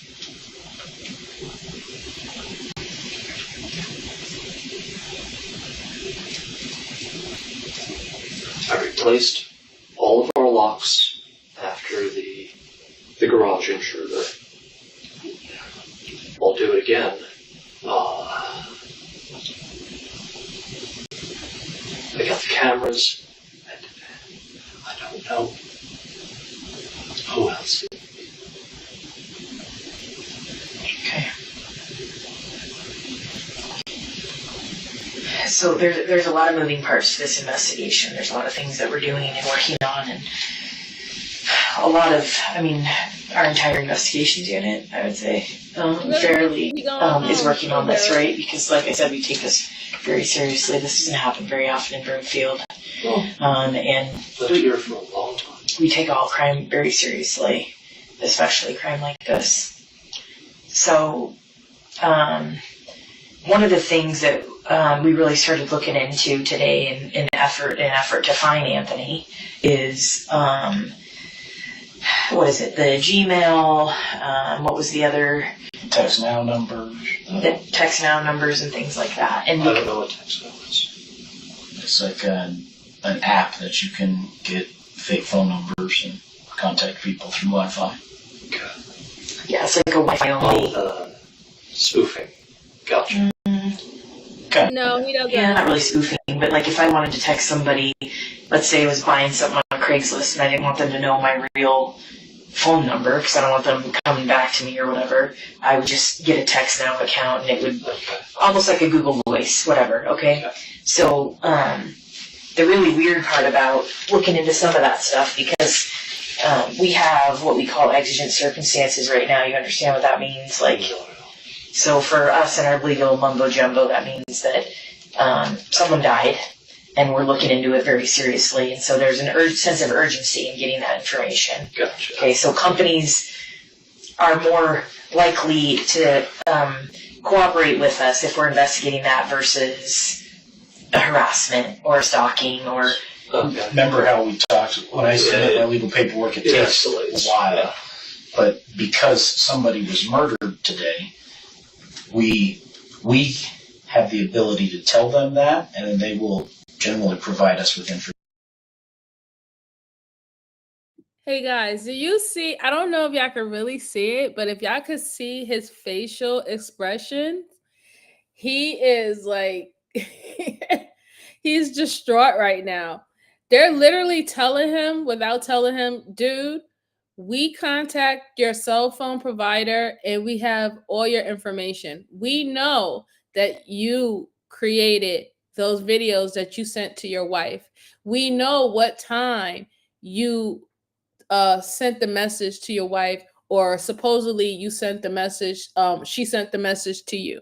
We know. We also know that you were in the area or around your house at that particular time. We know. We have already went to your Google provider, got access to your account, because this is a murder case.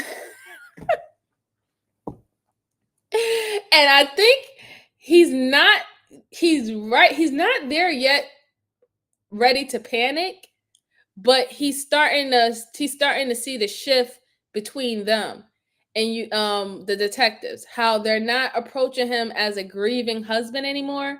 They're approaching him as a suspect. And this is why his demeanor has completely changed.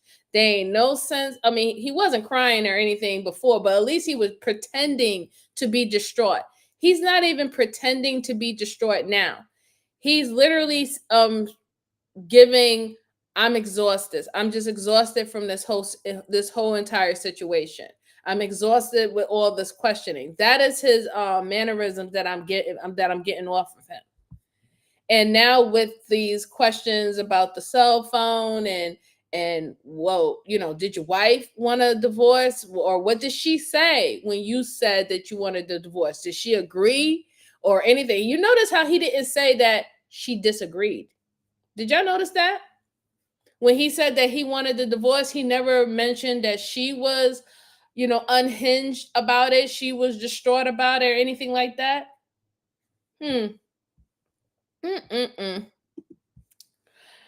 Joanne said, remember when you had to call someone's parent and ask them to speak to your friend? Yes. Oh my goodness. I remember that. Good Lord. Or when you had a beeper and needed to use it. Man, listen, shout out to the beeper ever. I wish they would bring those back in the chirp. I wish they bring those things back. Used to get very creative with them beepers and knowing how to write words using numbers. Derek said, hope he was using an iPhone because Apple will not cooperate with any kind of judicial warrants to break into the phone. Yeah, that is true. But this is 2023. Don't necessarily know. Could be a possibility. Let's go on. Information immediately. That's what exigent circumstances means. Okay. Because we're trying to find the killer. So some of that information that we've been able to receive today, is a little bit, I don't know, concerning, I guess. The Gmail account that... and you can speak more specifically. And that text now number we were talking about, the number that he initially texted Christine from. The Gmail account, the Kickman account that you guys initially received with the photo of you in it, and the phone number, those originated through their IP addresses at your office. It doesn't make any sense. Well, he took the photo of me at my office. Right. But both of those accounts originated from IP addresses that list back to your office. I don't know what to do with that.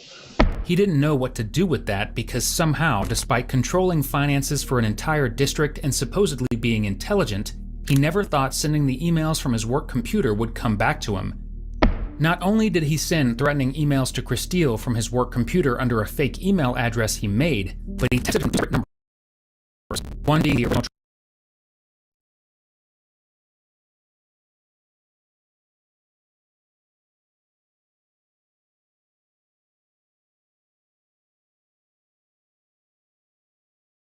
Hold on one second. It's doing this little buffering thing. But while that gets together, yeah, you're an idiot. You're a so idiot. Why in the world would you send Track phone he bought in those October, threatening messages? and another being a text now number that he got on his main phone. Why would you send those threatening messages on your job email account? Like, that doesn't even make any sense. And then now you're saying, well, I don't even know how that happened. What do you mean you don't know how that happened? Listen, I would think that you being a financial guru, right? And you're working for a financial company, that they would have pretty decent, strong systems, right? Where someone can't break into it, because that would be a liability for the company, like hence all the other breaches that have happened with banks and stuff like that. They were liable if money was taken out of their clients' accounts and stuff. So I'm not going to, this is something that doesn't happen on a regular basis, especially if you're a part of a big company or a big corporation like that. They really do have like decent systems. They really do. You're talking about her ex-boyfriend though. Her ex-boyfriend, who I assume don't have a history of being a elite hacker. That's not his job or anything like that. You're going to send those emails at your job, and then you're going to send the text messages from your primary phone. Like, you can't be as stupid as this and do these type of crimes. I don't know what's going on with you, bro.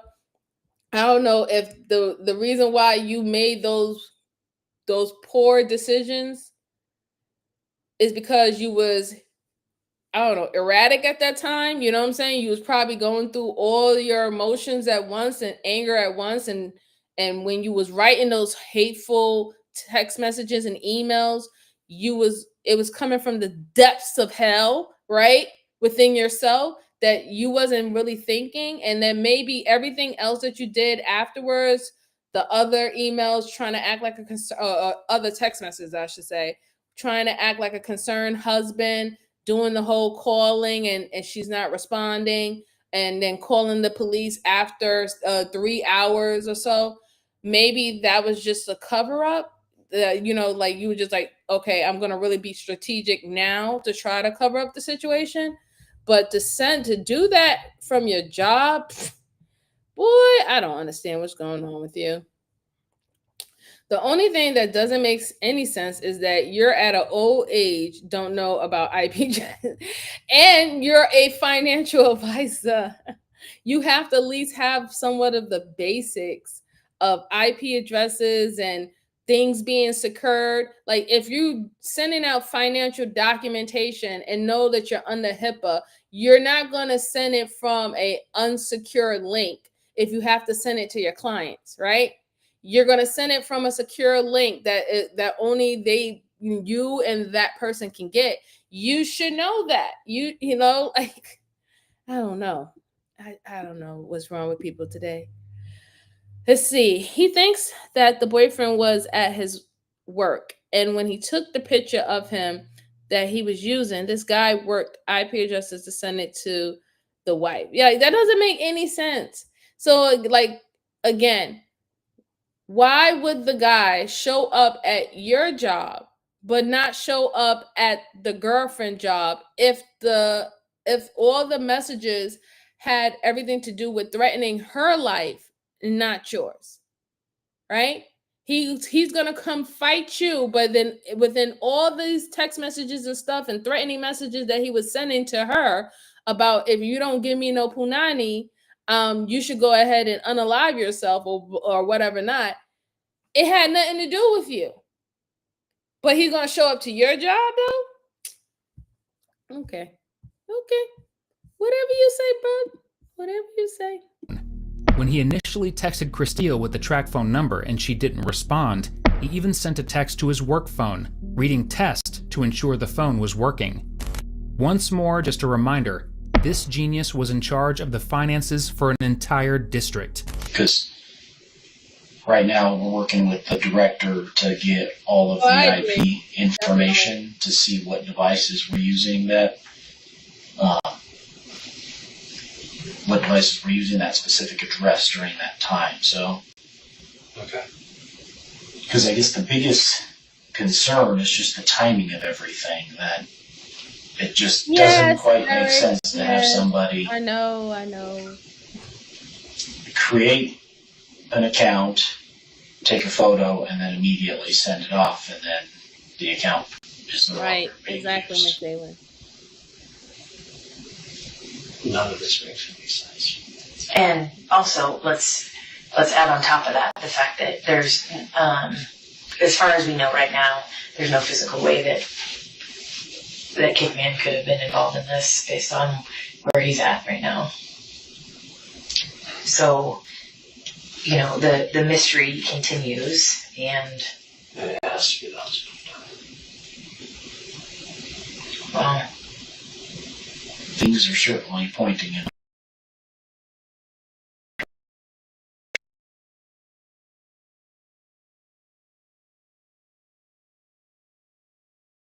In your direction, and you sitting there with your slouch demeanor because it's not working for you. It's not working. They on to you, and then they probably got in contact with Anthony, aka Kickman, and Anthony, aka Kickman, don't even live in your state. Probably wasn't around. Probably was at a friend's house. Probably, you know, he was somewhere else. Well, and you've given us reason. Here's the other thing, Daniel, is I sympathize with the fact that you're in an extremely frustrating situation. Thank you, and I don't think that your married life is anything that I would want to be a part of. I know you want to be a part of your kids' lives. So all I'm saying is I can understand, or I can try to understand how frustrating or how frustrated you must feel.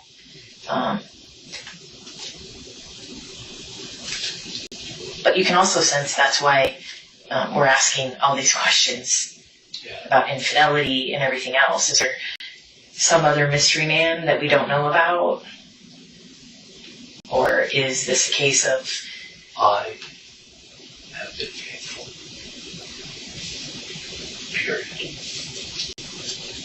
I want to believe that she has, but I don't know. Is there another person?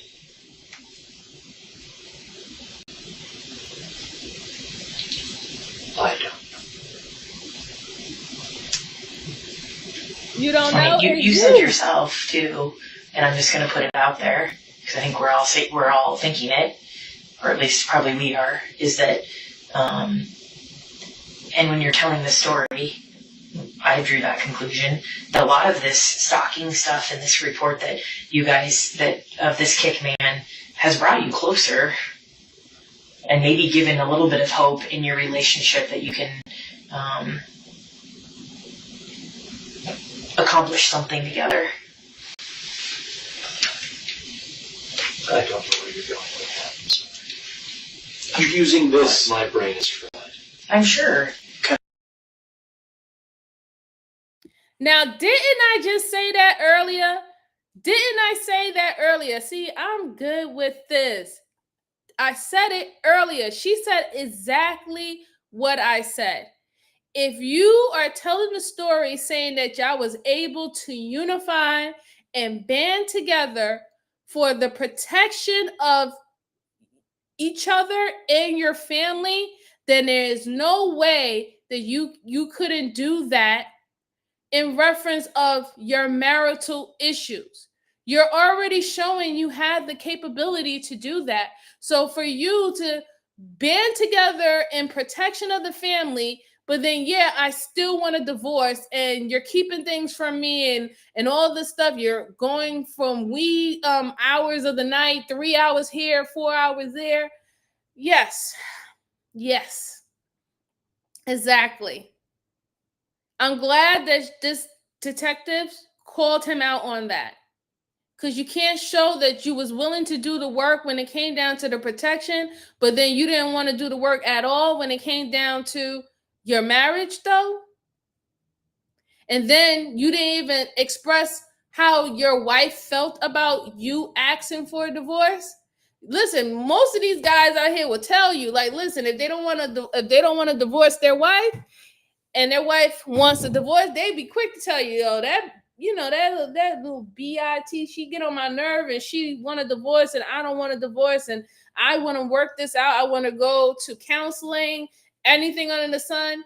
Or if she doesn't want the divorce and you want the divorce, they'll be quick to say, listen, she begged me. She was like, we can give this another chance. She accused me of cheating on somebody. Those are what people say. Like, he wasn't even able to give her response, or what he perceived her response was when he said that he asked for a divorce. I called it. He gave up too much from the beginning, but he thought that he didn't give up anything. And that's what's really hilarious about this too. Very hilarious. Let's see. Derek said, talk about melancholy. He on slow mo. Yes, he is. Hey, hi, Isra. How you doing? True crime. Let's see. Yes, true crime reaction. Erica said, I thought he said that when he asked for a divorce, she agreed to it right away. Maybe I'm remembering wrong though. No, he didn't. He didn't say that, because you remember they continued to. I'm not sure. You could be right, but I don't think I heard him say that she agreed to it, because they asked him again. Well, how did she feel about the divorce, or do you even know that maybe she wanted the divorce? He couldn't even say it. Oh, she did say it. He said that she said she agreed to it right away. Okay. There you go. I was wrong. Using this circumstance to bring you guys closer together. You yourself said that. Having the common goal of circling the wagons. It's something along the lines that it felt like we had more teamwork. Right. I think there's a big gap between teamwork and rekindling a romance. Yeah. But it delays the inevitable. But I asked for the divorce. And I think we've also heard the same thing about Cristal today. Cristal, I'm sorry.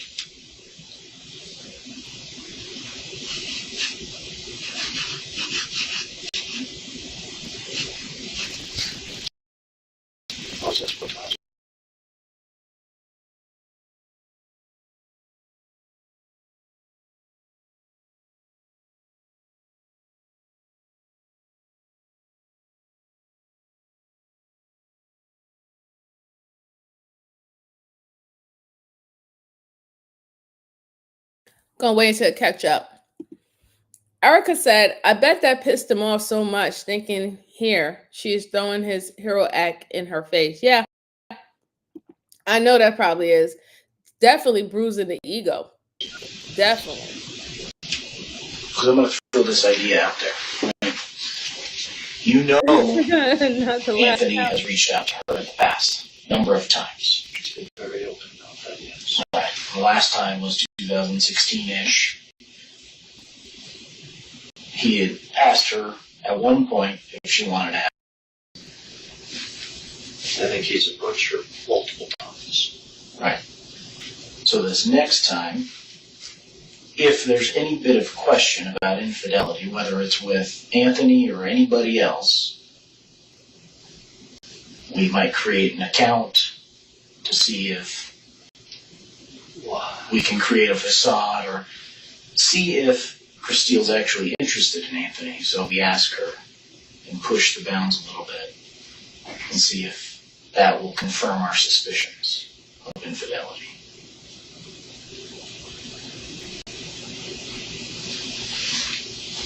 You don't get the response and the openness you once did for about 28 days, from October 2nd to October 31st. To amp it up a little bit. Send a photo of yourself to her at an account you created. See what her response is. I mean, the IT department, in fact, I can go check on where we're at with those records, but a lot of this stuff is going to...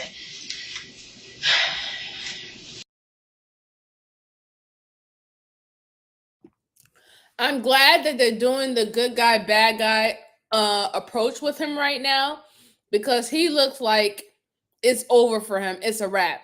I'm glad that it's the male cop that's being a little bit more aggressive and giving out actual details that they have confirmed, whereas the female cop is still trying to keep the lines open of communication. They don't want him to close off completely because they want to, they want to actually get a good conviction. They want him to admit to what he did. They want to, have it signed and sealed. So they can't go completely forceful with him because he is the type of person that will shut down. You can also see that he's shutting down now. When they heard about, when he just talked about the IT department, when he just talked about that the emails was actually sent from your computer, your IP address that you did at work, when he even said, oh, you start sending, I guess when she didn't hear no response anymore from the ex and she wasn't being startled, or she didn't no longer want to cling to your arms and be like, hubby, we need to stick together. I need your protection. And you, Mr. Super Dad or Super Husband, that's when you started ramping up the threatening messages at your job again, because you needed her to want you. You needed her to need you. And more, when there wasn't this element of the ex-boyfriend banding y'all together, like trauma bonding, right? She, on her own accord, was trying to remove herself from you. She would stay out of the house. She didn't want you in the house. She would come, do what she has to do with the kids, get everything straight, make sure the house is clean, cook, kids is off, kids have activities, all that good stuff. And then any free time that she had outside of work, she did not want to spend it in the house with you. So you started ramping up the threats, making it more personal, making it more physical, making it more gruesome, because you needed her to come running back to you saying, listen, I don't know what we're going to do. I'm scared for you. I'm scared for me. I'm scared for the kids. We really have to stick together. We're all we got. And you needed that. You needed it. But I love the good guy, bad guy, or good cop, bad cop tactic that's being used right now with the detectives. Hopefully it's successful. I think it is, but we'll see. We'll go on a little bit more. Shine through. My hope is just that we can at least be honest about those things and agree that maybe this started out the way that it was reported, and then maybe it turned into something different. No. Because that would suggest that I would put my children through this. You would. We were drilling the kids on what to do if we said that they had to pair up, they had to run. I'm looking into counseling for the kids. Figure out when the heck to start that.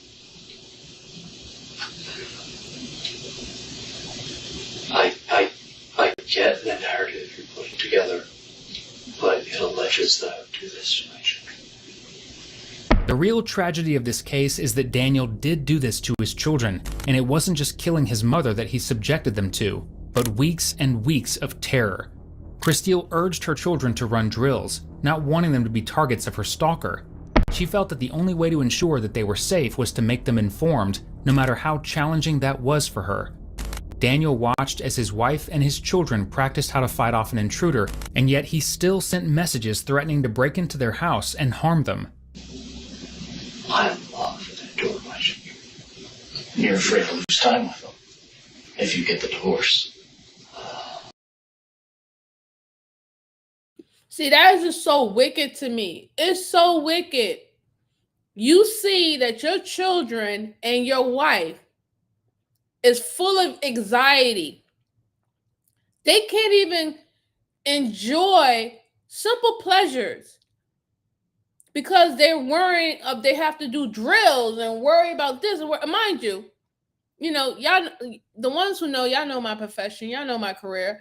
I think that that's something that should be done, right? Protection is very important. We don't live in a happy-go-lucky rainbow world, right? We live in a very wicked, cruel, cold type of world. So protection is very important, right? And I do think that that should be discussed.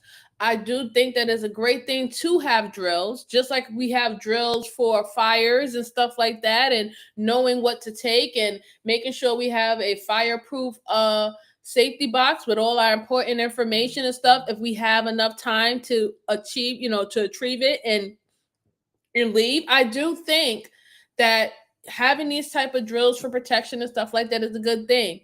But to continue on sending these threatening messages, knowing the amount of anxiety that you're putting in your children and putting on this woman, what you're doing to their emotional psyche, their mental psyche, I just think it's beyond wicked. I think it's beyond wicked. And for you to sit there and talk about, you assume that I would put my kids through this. You notice how he didn't say, you assume I would do that to my wife? You notice he didn't say that, right? Before is Mr. I should protect. It was my job to protect. And, we got the cameras and all the stuff like that because I wanted to protect my family. But now when you talk about family with the detectives, you're not talking about your wife that you just lost. You're only talking about your children now. Go figure.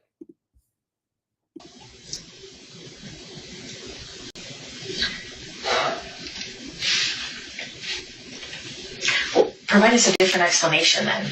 We know it's not Kickman. If you were watching these facts unfold in front of you in a movie, what would you say happened? There has to be someone that was able to turn off the cameras, that was able to access a password-protected system to turn off cameras, that was able to use your IP address from your work to create accounts, to send messages and photos, to act as a stalking suspect. Yep, help me make sense of it. I know I'm not the one who does this. I'm analytical at work, and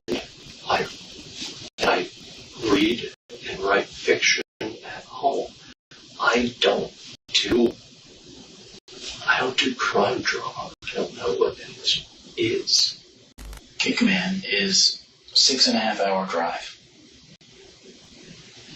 from here. There's no way he could have made that drive. If he flew, we would have record of that. That doesn't show up on any sort of flight record through the FBI, DEA, Homeland Security, anything like that. And then, in fact, he was contacted in his house, severely intoxicated.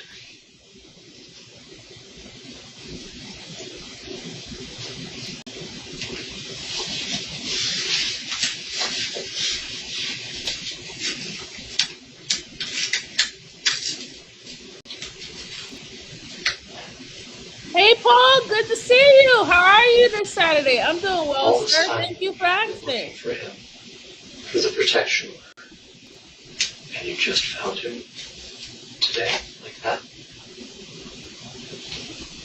Because I've been looking at you, but I've been waiting for these records to come I was back. about to say that, Derek. I really was.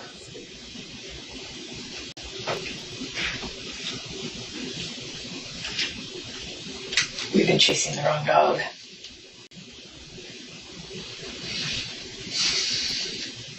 Am I under arrest?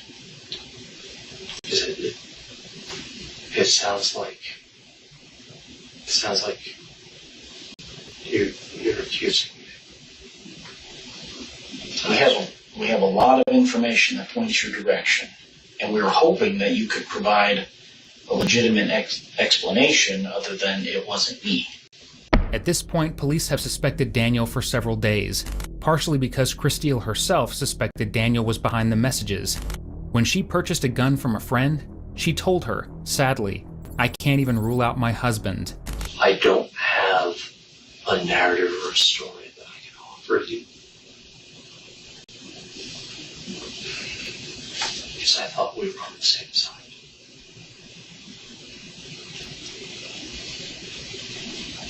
We are on the same side. Safety, figuring out the truth. What would you think, or what would you say if we told you that other people you talk to that are close to your wife expressed that she had maybe told them that she suspected you of having... She said that right to my face. That she wanted to know if it was me. And I told her. But why would she suspect that? I don't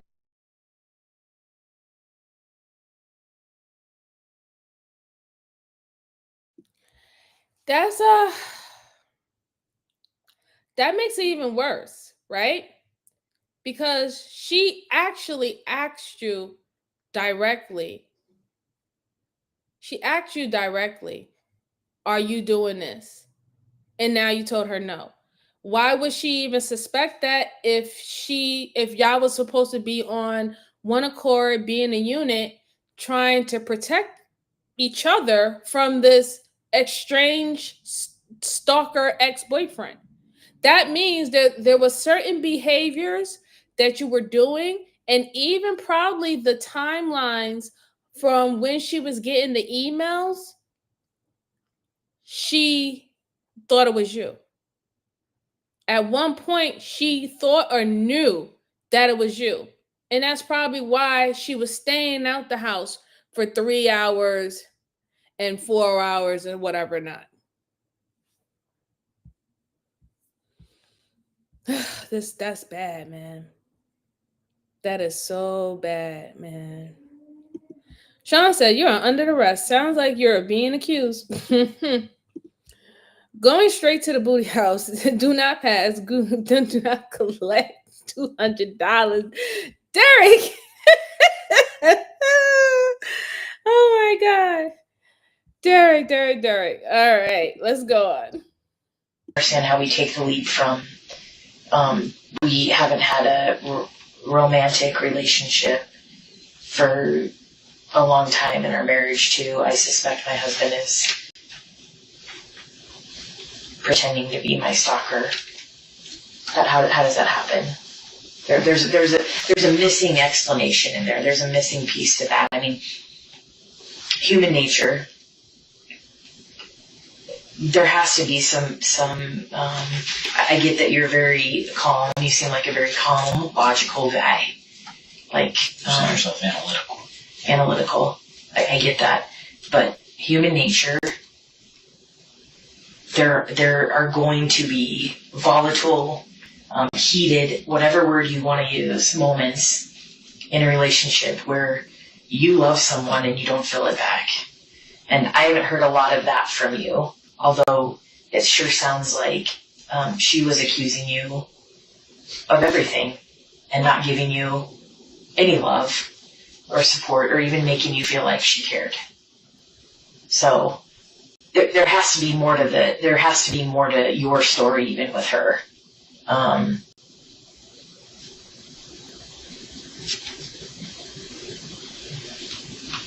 don't know. How do you explain the cameras being turned off then? If it's some mystery man. Because I'm also pretty sure that Google's going to be able to tell us what device turned those cameras off. But it can't be mine. I didn't turn them off.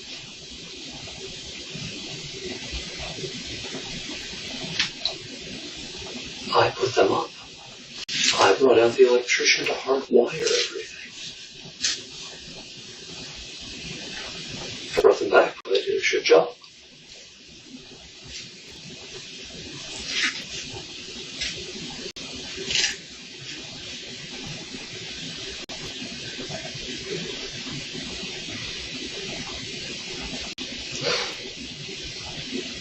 I don't have a story to tell you. I wish I did. Are you hungry or anything? No. I'm tired. I don't want to do this. I want to be here. I want to hug my children. And I want to know that they're safe. And I need to figure out where the hell they're sleeping tonight. I've answered a bunch of your questions.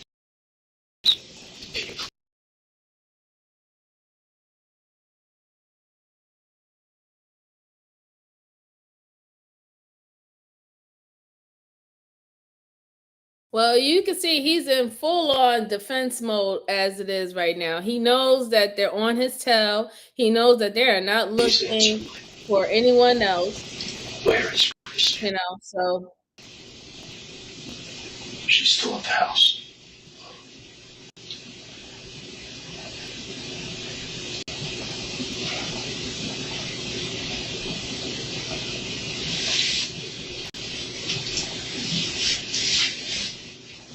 I want to go see my children.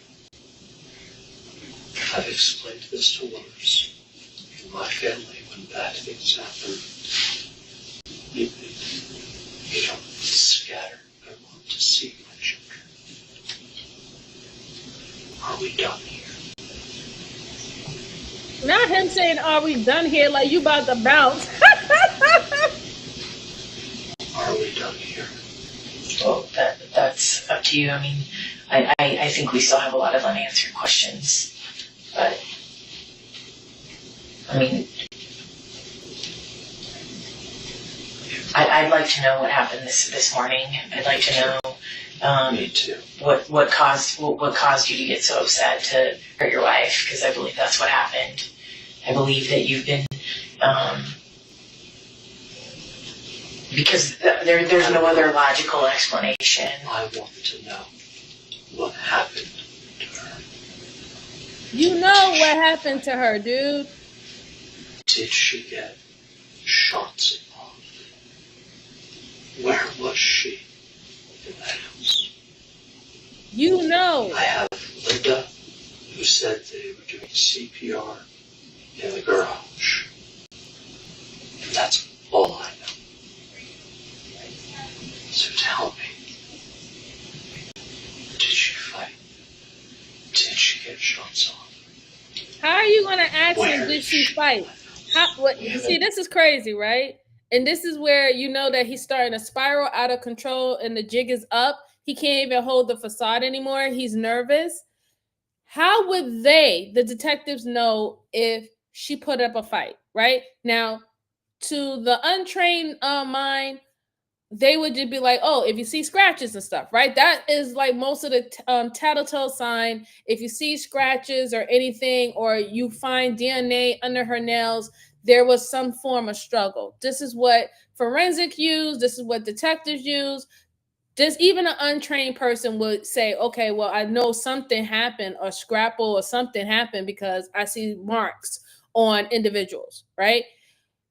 But you just admitted earlier that a sneak attack happened when she was attacked.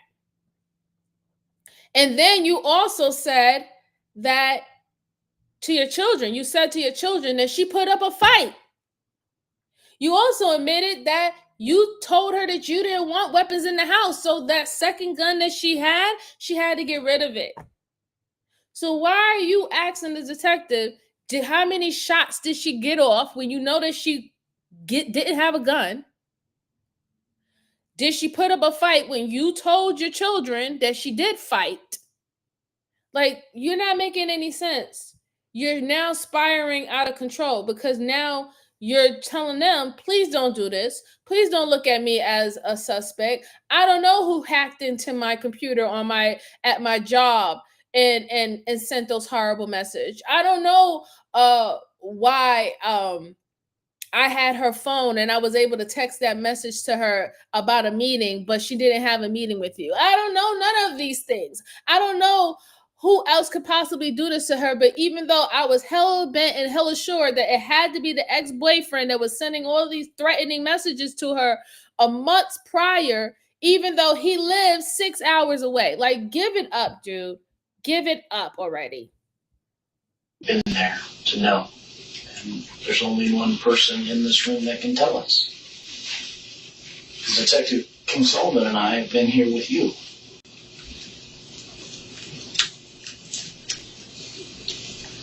I think you know the answer to all those questions.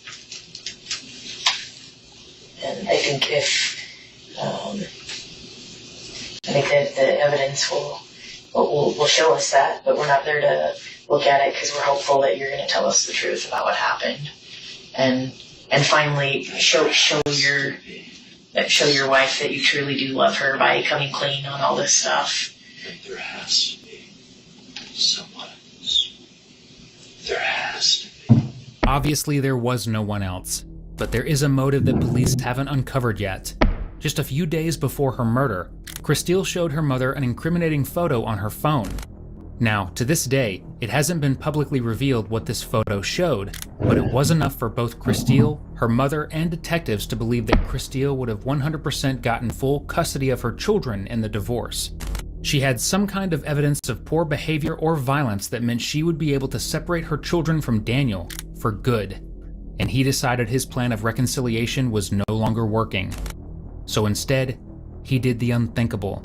I think you got confirmation or found out that she had a boyfriend this morning, or something happened that pissed you off, and you did something that you regret now because you can't go back.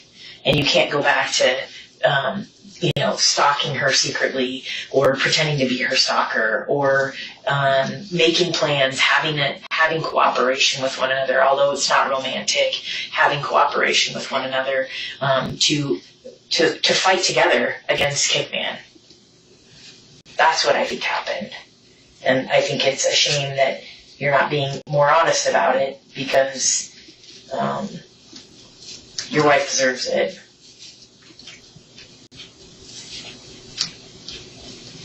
I've answered all of your questions. So the biggest motive was the kids. So he knew that he wasn't going to be able to scare her anymore into his arms with the big bad ex-boyfriend who's sending all these threatening messages.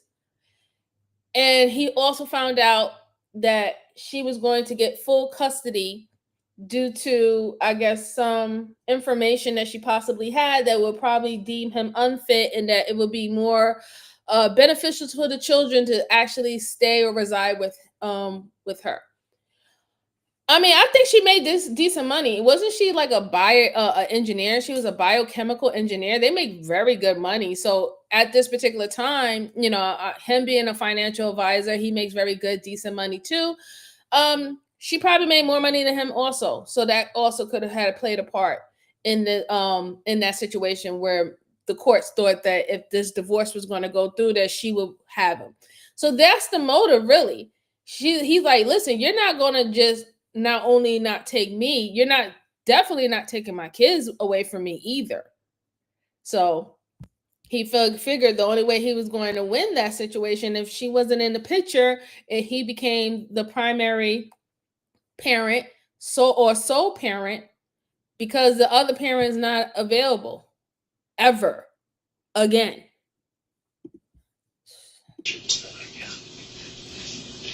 Please let me know when I can return to my house.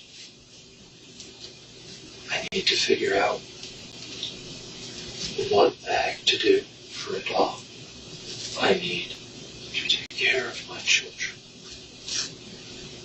You have your theory. It is wrong. Please find the right one. When you're done, please have my phones and the keys to my car. So the last thing that we're going to do before we get to that point is we need to process you for physical evidence, okay? And is this the point where on whatever that checklist is, I say, I'll have an attorney? Yeah, that's fine. But the last thing that we're going to do is we're going to process you for physical evidence. I don't know what that means. Let me explain it, okay? But you're trying to rush out of here, and we still have about 15 minutes together, so we can take care of all of that stuff, okay? So we need to collect your clothes. We need to take the buccal swab sample that we talked about earlier. And before we get out of here, we need to take overall photos and collect your clothes. Okay? Okay. So give us about 5 minutes. I'm going to go make sure my CSI tech is here so we can take care of that on the sooner side, okay? What clothes do I get? We have extra I clothes. can't leave here. You're not going to to. arrest me for that. Ultimately, just 2 days after Christiel's murder, Daniel was arrested at a local grocery store on charges of murder in the first degree. At trial, he continued to claim that he didn't kill his wife, yet it only took the jury a few hours to reach their verdict: guilty on all counts. Daniel was sentenced to life in prison without the possibility of parole for first-degree murder, 2 counts of stalking, and felony criminal impersonation. At trial, Christiel's family was thankful to have justice.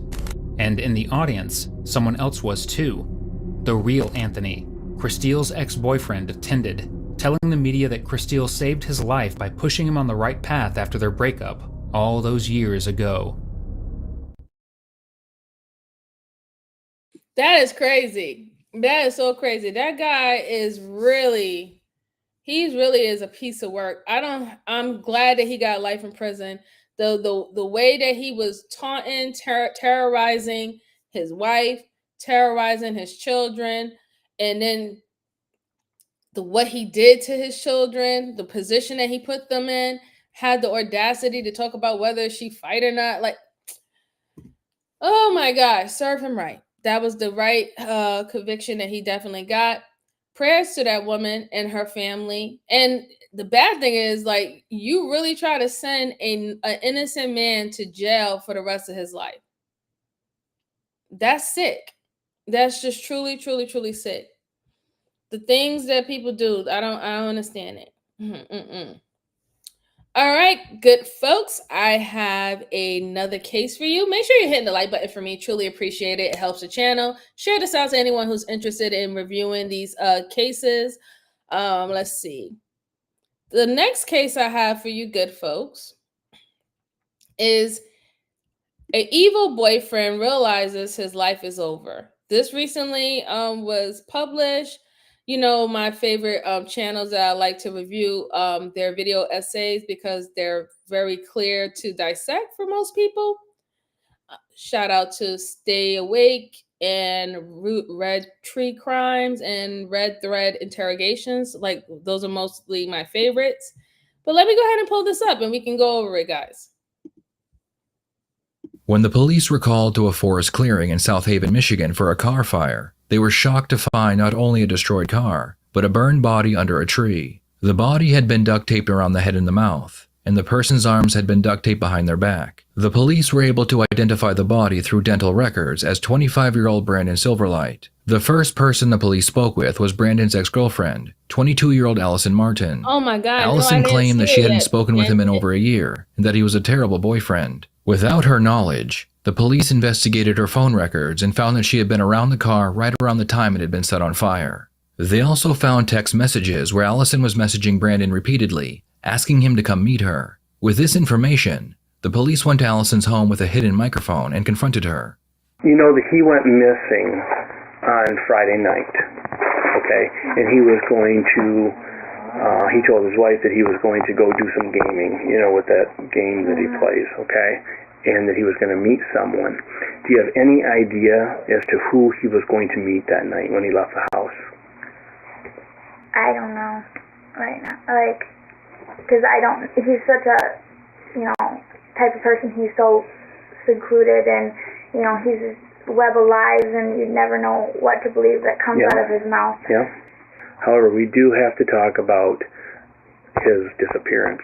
And we know that you've not been honest with us. Okay. We know a lot that you haven't been honest with us. Okay? And we know... Do I need a lawyer? Well, you know what? That is your prerogative. Okay? If you know whether or not you need a lawyer. If that's what you feel you need. Because I feel like this is turned into an interrogation, and Well, let me tell you. Can I tell you what we know? How about if I tell you what we know? Is that fair? That's fine. But what we do know is this: we know that you were in South Haven on Friday night, Saturday morning. We know that from your cell phone records because and we also know that you were texting him, I think you had 15 times. You text him 15 times on Friday night. And you text him 2 minutes before he left the house. He texts you back. And honestly, you can't do that. That's an invasion of privacy. We have search warrants. We have court orders. The court orders. It is not invasion. We already know. Yes, it is. It's an invasion of privacy. Ma'am, I'm going to tell you right now. I want a lawyer. I don't want to talk to you anymore. Get out of my house now. I want a lawyer. Okay, very fine. That's fine. We will leave. Fine. Get out of my house. I want a lawyer. You know what, Allison? Quite honestly, you need a lawyer, and you better get a very good one. The investigation into Brandon's death continued. The police decided to interview Allison's fiancé, 24-year-old Justin Terpstra. The first thing they noticed were the burn marks on Justin's arms. After spending some time with him and using some of their interrogation techniques, Justin begins telling some of the truth. He explains that Allison told him Brandon had been abusive towards her while they were together, and now he was stalking her because he desperately wanted to get back with her. She told him that she was in fear for her life, so Justin did what he had to do to protect her, and she had no part in it. The detectives listened to his story for now, but soon they will find out that not only was Allison a part of it, but she masterminded the whole plan. I had been using Allison's phone, pretending to be her, while I talked to him to try to persuade him to meet me. If I can't get him to come to me, then I'll go to him. Using what I knew about him and his sexual tendencies, I persuaded him to meet with me as her. Okay. What do you mean by when you say his sexual tendencies? What's your? I mean, from what I understood, that he was a panty chaser. Okay. And he liked, Where did you get your information from? Well, this is all from Allison. Okay. All right. She had told me about him after the first time he had contacted her, shortly after we had gotten together. Okay. It upset her. I mean, she texted back with him a few times. I'm not exactly sure what she had told him, but she's not a very aggressive person. I got pretty jealous about it. My whole thing is, if she didn't want any involvement with this guy, and let's say, he ended up calling her and he wanted to get back with her. Now, he's already explaining that she told him that this guy was aggressive or he was abusive when she was in a relationship with him. I mean, at that particular time, if he was showing signs of being abusive in the relationship, controlling in the relationship, or even stalkery right after the relationship, then why you didn't change your number? Or after he called the first time, why didn't you go change your number? Why did you tell him, hey, listen, don't contact me anymore? All right. This is done. This is over. You have no communication, no access to me in any way. I only see that happening if they had children, right?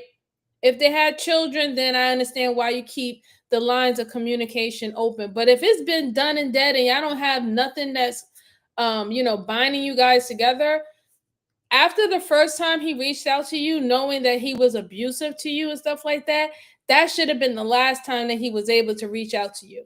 Nobody who is who wanted to get away from their abuser and know that he's a menace to society, nobody's going to sit there and continue to have conversations with them, to continue to have back and forth text messages with them, but then still be scary and fearful. Like, that's just weird. Like, it wasn't even no reason for him per se to get involved unless he actually came to your house or you saw him stalking the house, looking through the peephole, looking through the window or something like that. He showed up at her job, like things of that sort. But from what he's saying right now, everything started from the phone. She was going back and forth having communication with him. Then she told you that she feared for her life. She was scared. She doesn't know what to do. You being a man, you should have told her, let's go down to the police and let's put in reports. Let's start getting a paper trail going about this guy's behavior.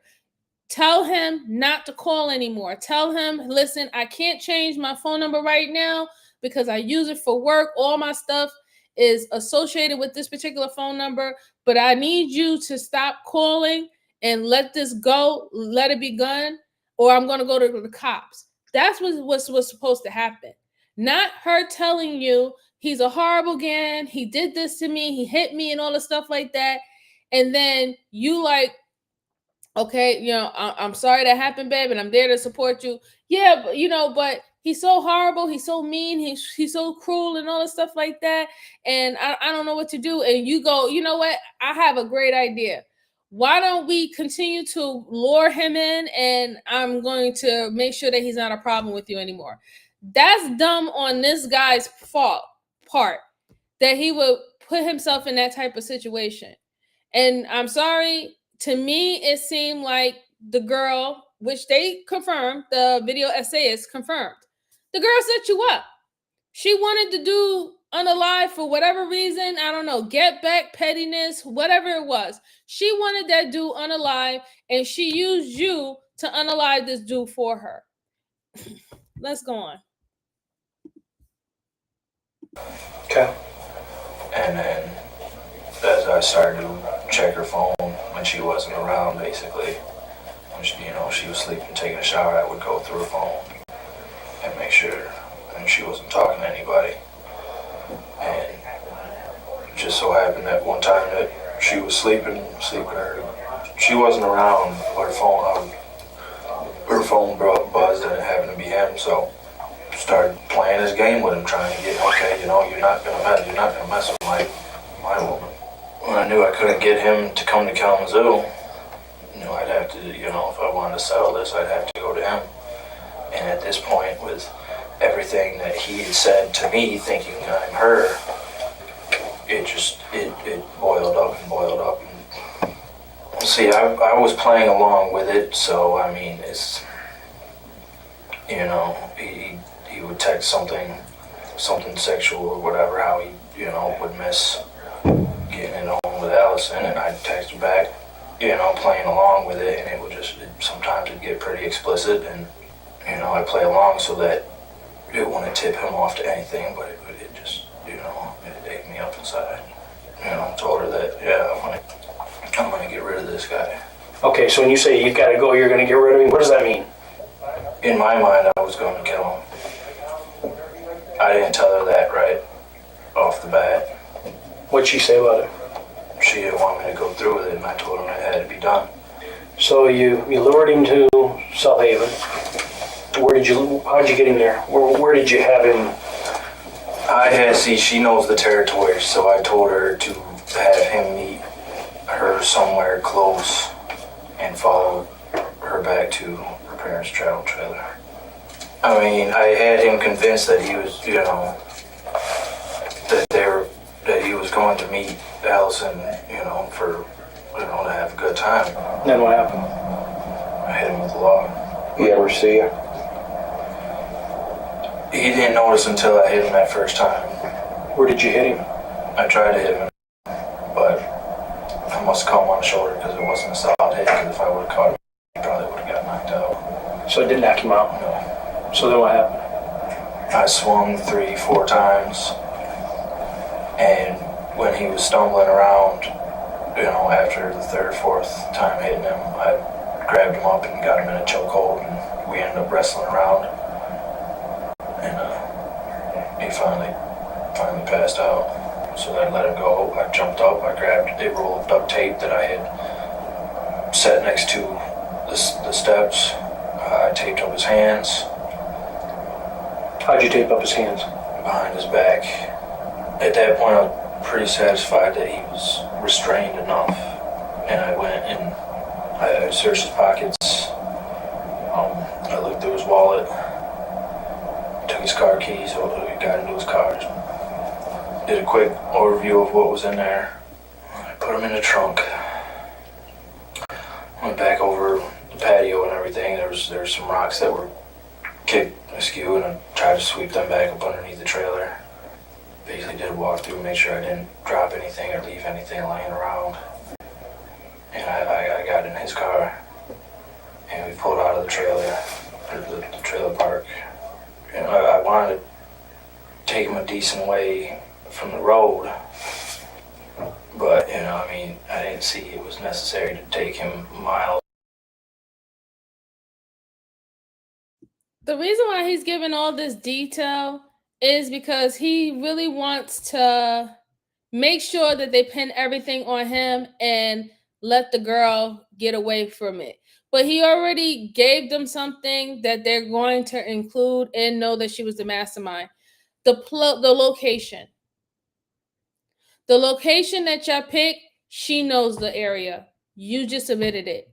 So for her to say that she had nothing to do with it, for her to say that she didn't want you to go through with it, she didn't call the police though. When you said, I don't care, I want to unalive him, she didn't say, well, if you do that, I'm going to have to call the police on them and let them know that you're trying to unalive this guy. Like, I want this guy to leave me alone, but I don't want him dead. She didn't do that. What she did was she said, hey, look, why not lure him, use my phone, text as me to think that he's going to get some, and I'm going to actually call and speak to him so I can give him the location where we meet up. And the location is of my choosing, and I know the whereabouts of it. That's not removing your girlfriend out of the line of fire. I'm sorry, that's not.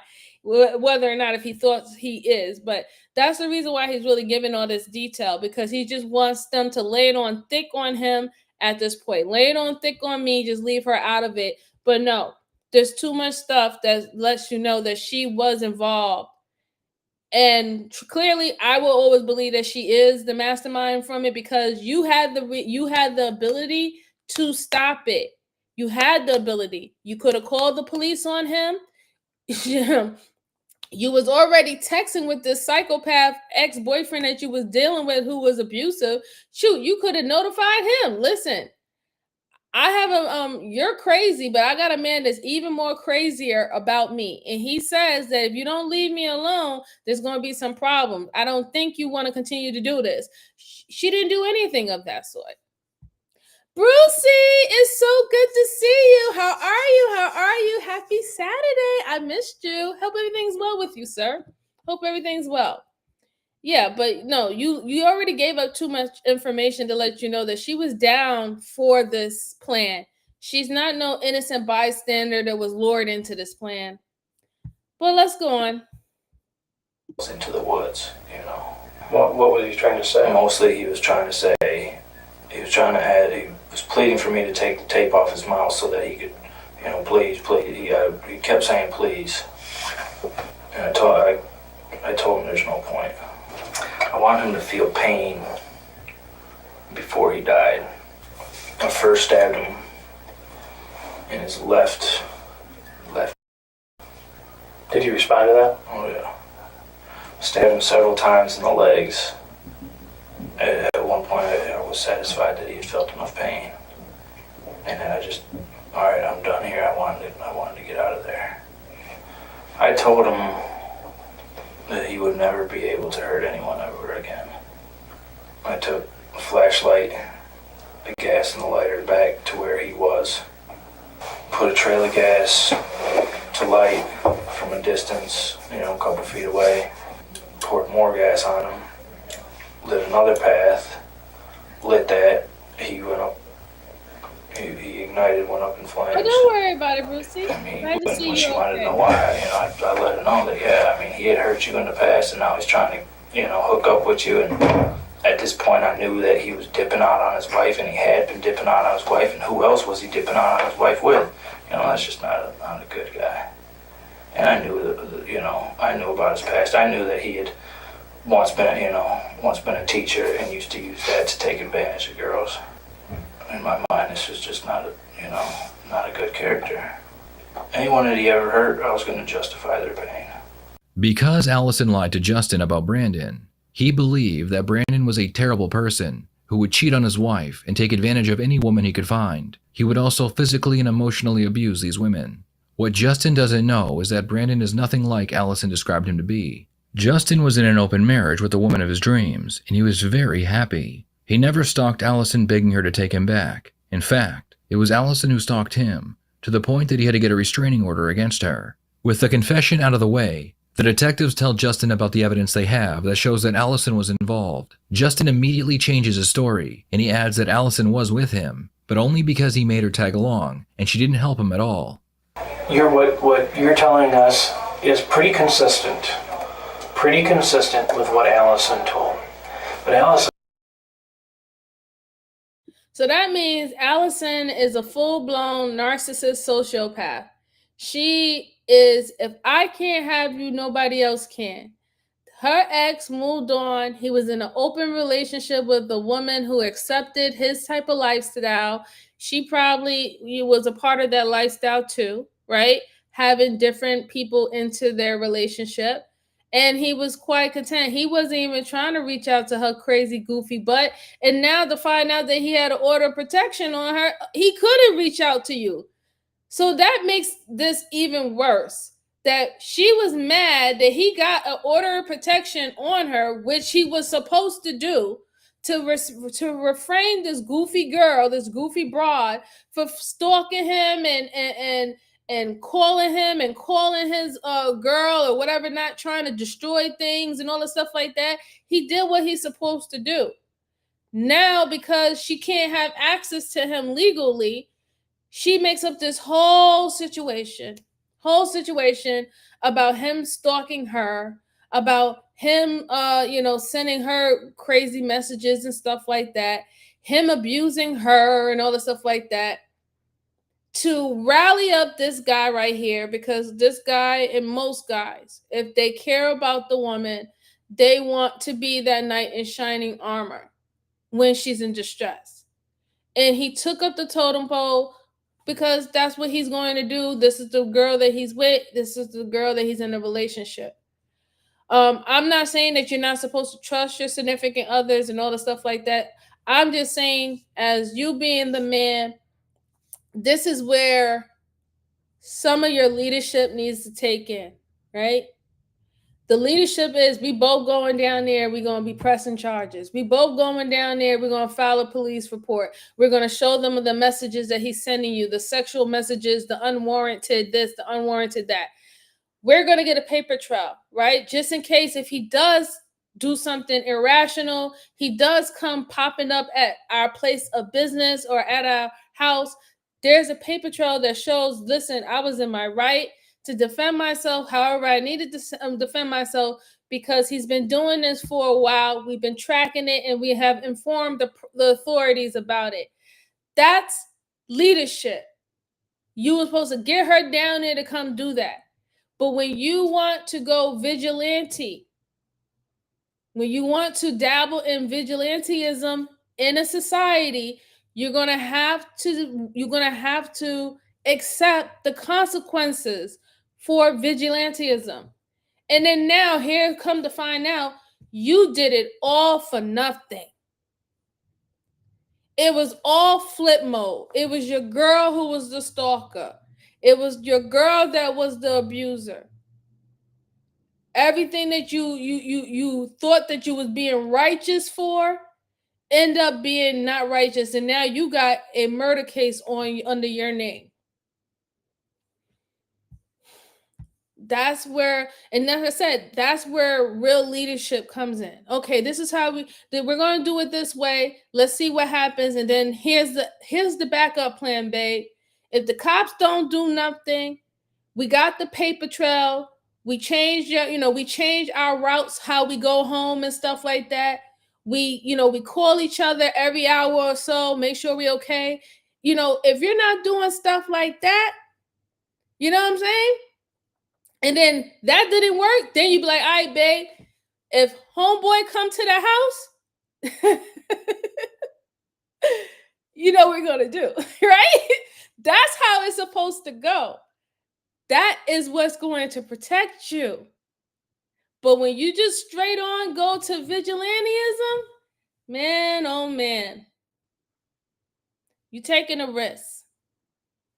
You're taking a risk. I wouldn't advise anybody doing that, really. I wouldn't advise it. She's batshit crazy. How did he not notice it? I don't know. Hey, Black and Spider, how are you? Good to see you. Happy Saturday to you. In court, he would feel like a fool after he gets the sentence. Yeah, not even that. In court, he's going to feel like a fool when the actual discovery come out that that all of this was a lie. In court, it's going to be even worse for him, because when he realized that she's willing to throw him under the bus and she didn't give a damn about him, but he just wanted to she just wanted him to do what she wanted him to do, he's going to feel really, really, really, really, really bad. Really bad. Let's go on. Actually admitted to Sean that she stabbed him once.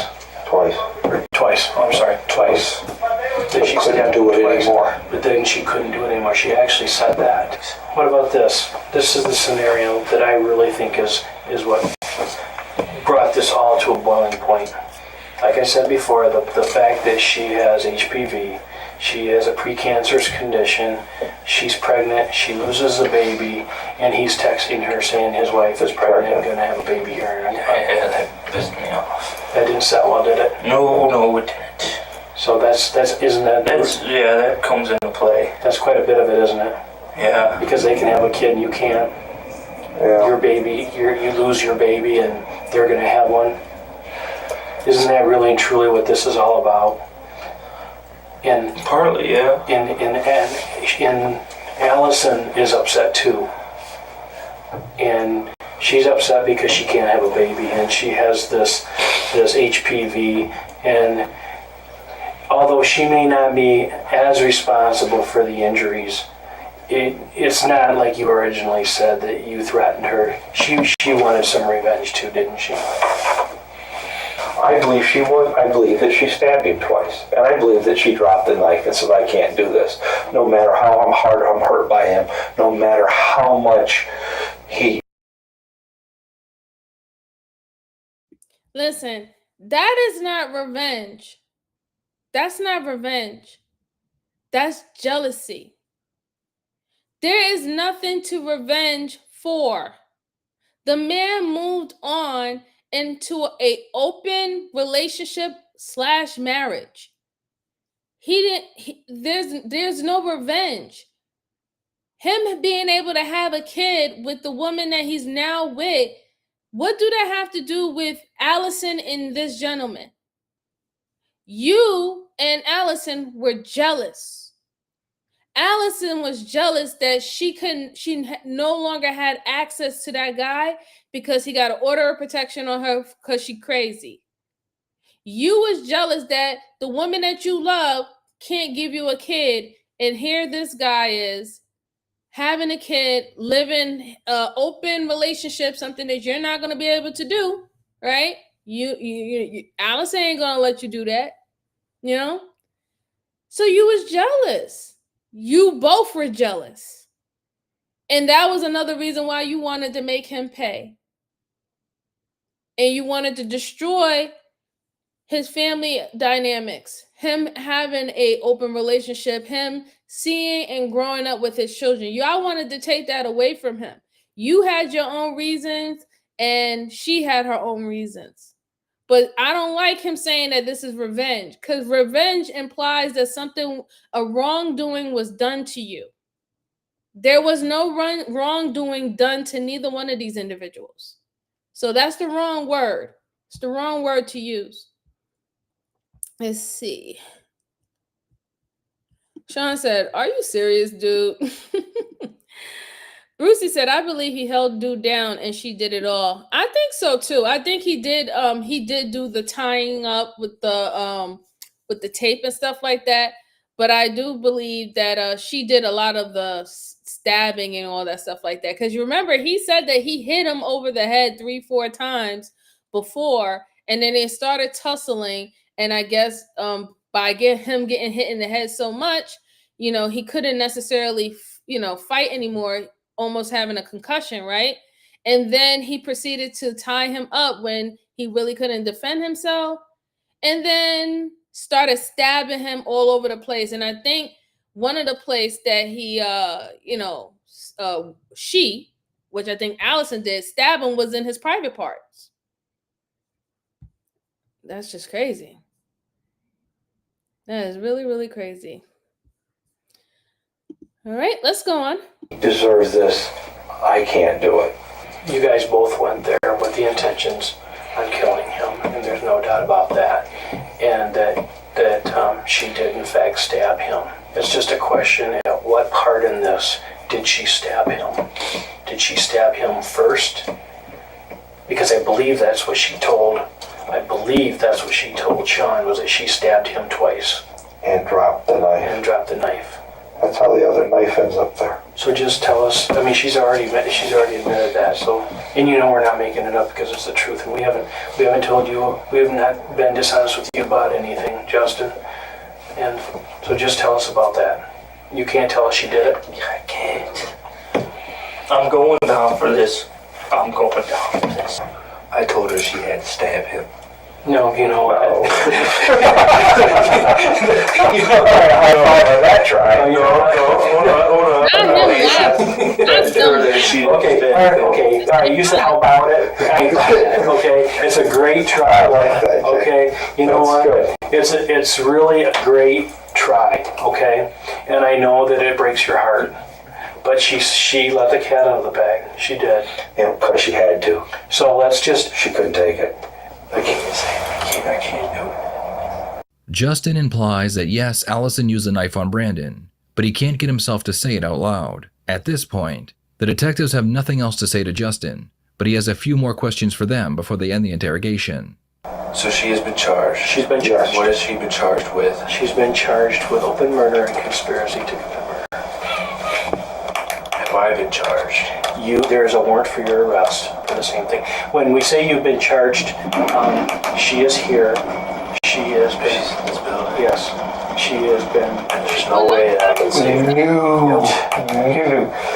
Now you have a confession. Yes. So there's no point in me trying to take anything to trial. We can't give you legal advice. No. You're gonna get an attorney assigned to you tomorrow. At least and then you'll meet with that attorney, and then charged by himself.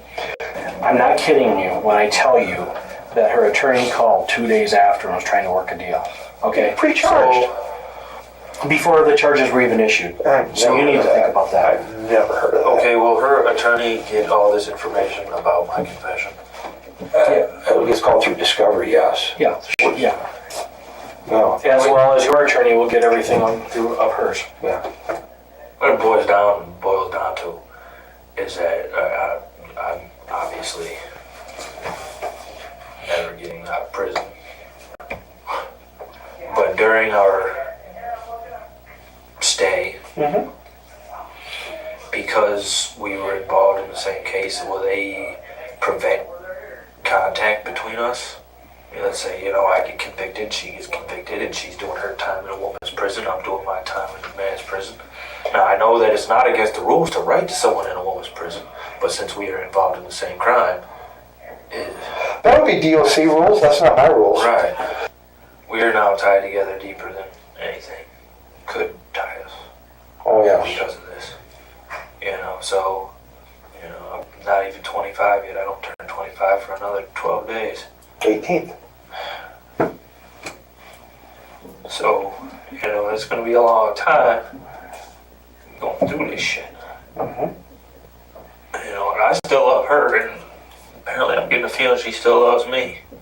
And I'm just wondering, because if we won't be able to contact, yeah, we'll have our families, but,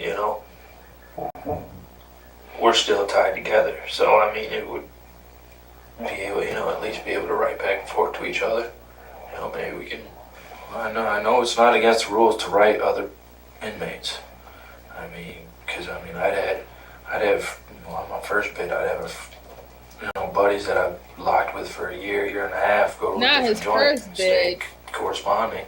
And that there's, female prisoners who somehow get, and they correspond with other male prisoners. Before they end the interrogation, the detectives are going to give it one last try to get Justin to admit that Allison played a much bigger role than he previously admitted to. When we were talking about Allison's participation and stuff, and you sat there and you said, well, how about, it's kind of like, well, will you buy this? And you know what? It was a little lighthearted, but in all honesty, we need to know Allison's participation. We know, there's no doubt with the text and the other things that have gone on that she helped you plan this. She's every bit as angry as you are. And I think you're angry, but I think she's more angry than you are. And I think that anger from her transferred over to you because it was making life difficult. And so we know that she's more involved in it than you are initially. Yes, you primarily carried it out, but she's every bit as guilty as you are. And it, quite honestly, it doesn't even matter if she stabbed him or not. The bottom line is, it's all premeditated. She participated in luring him there. It's just like the example that I always use is that if him and I rob a bank, I'm the driver, he goes in and robs the place, I'm the driver, I don't even go in. I'm just as guilty as he is for bank robbery. We were both being charged with open murder and conspiracy to commit murder. Yes, sir. What does that carry?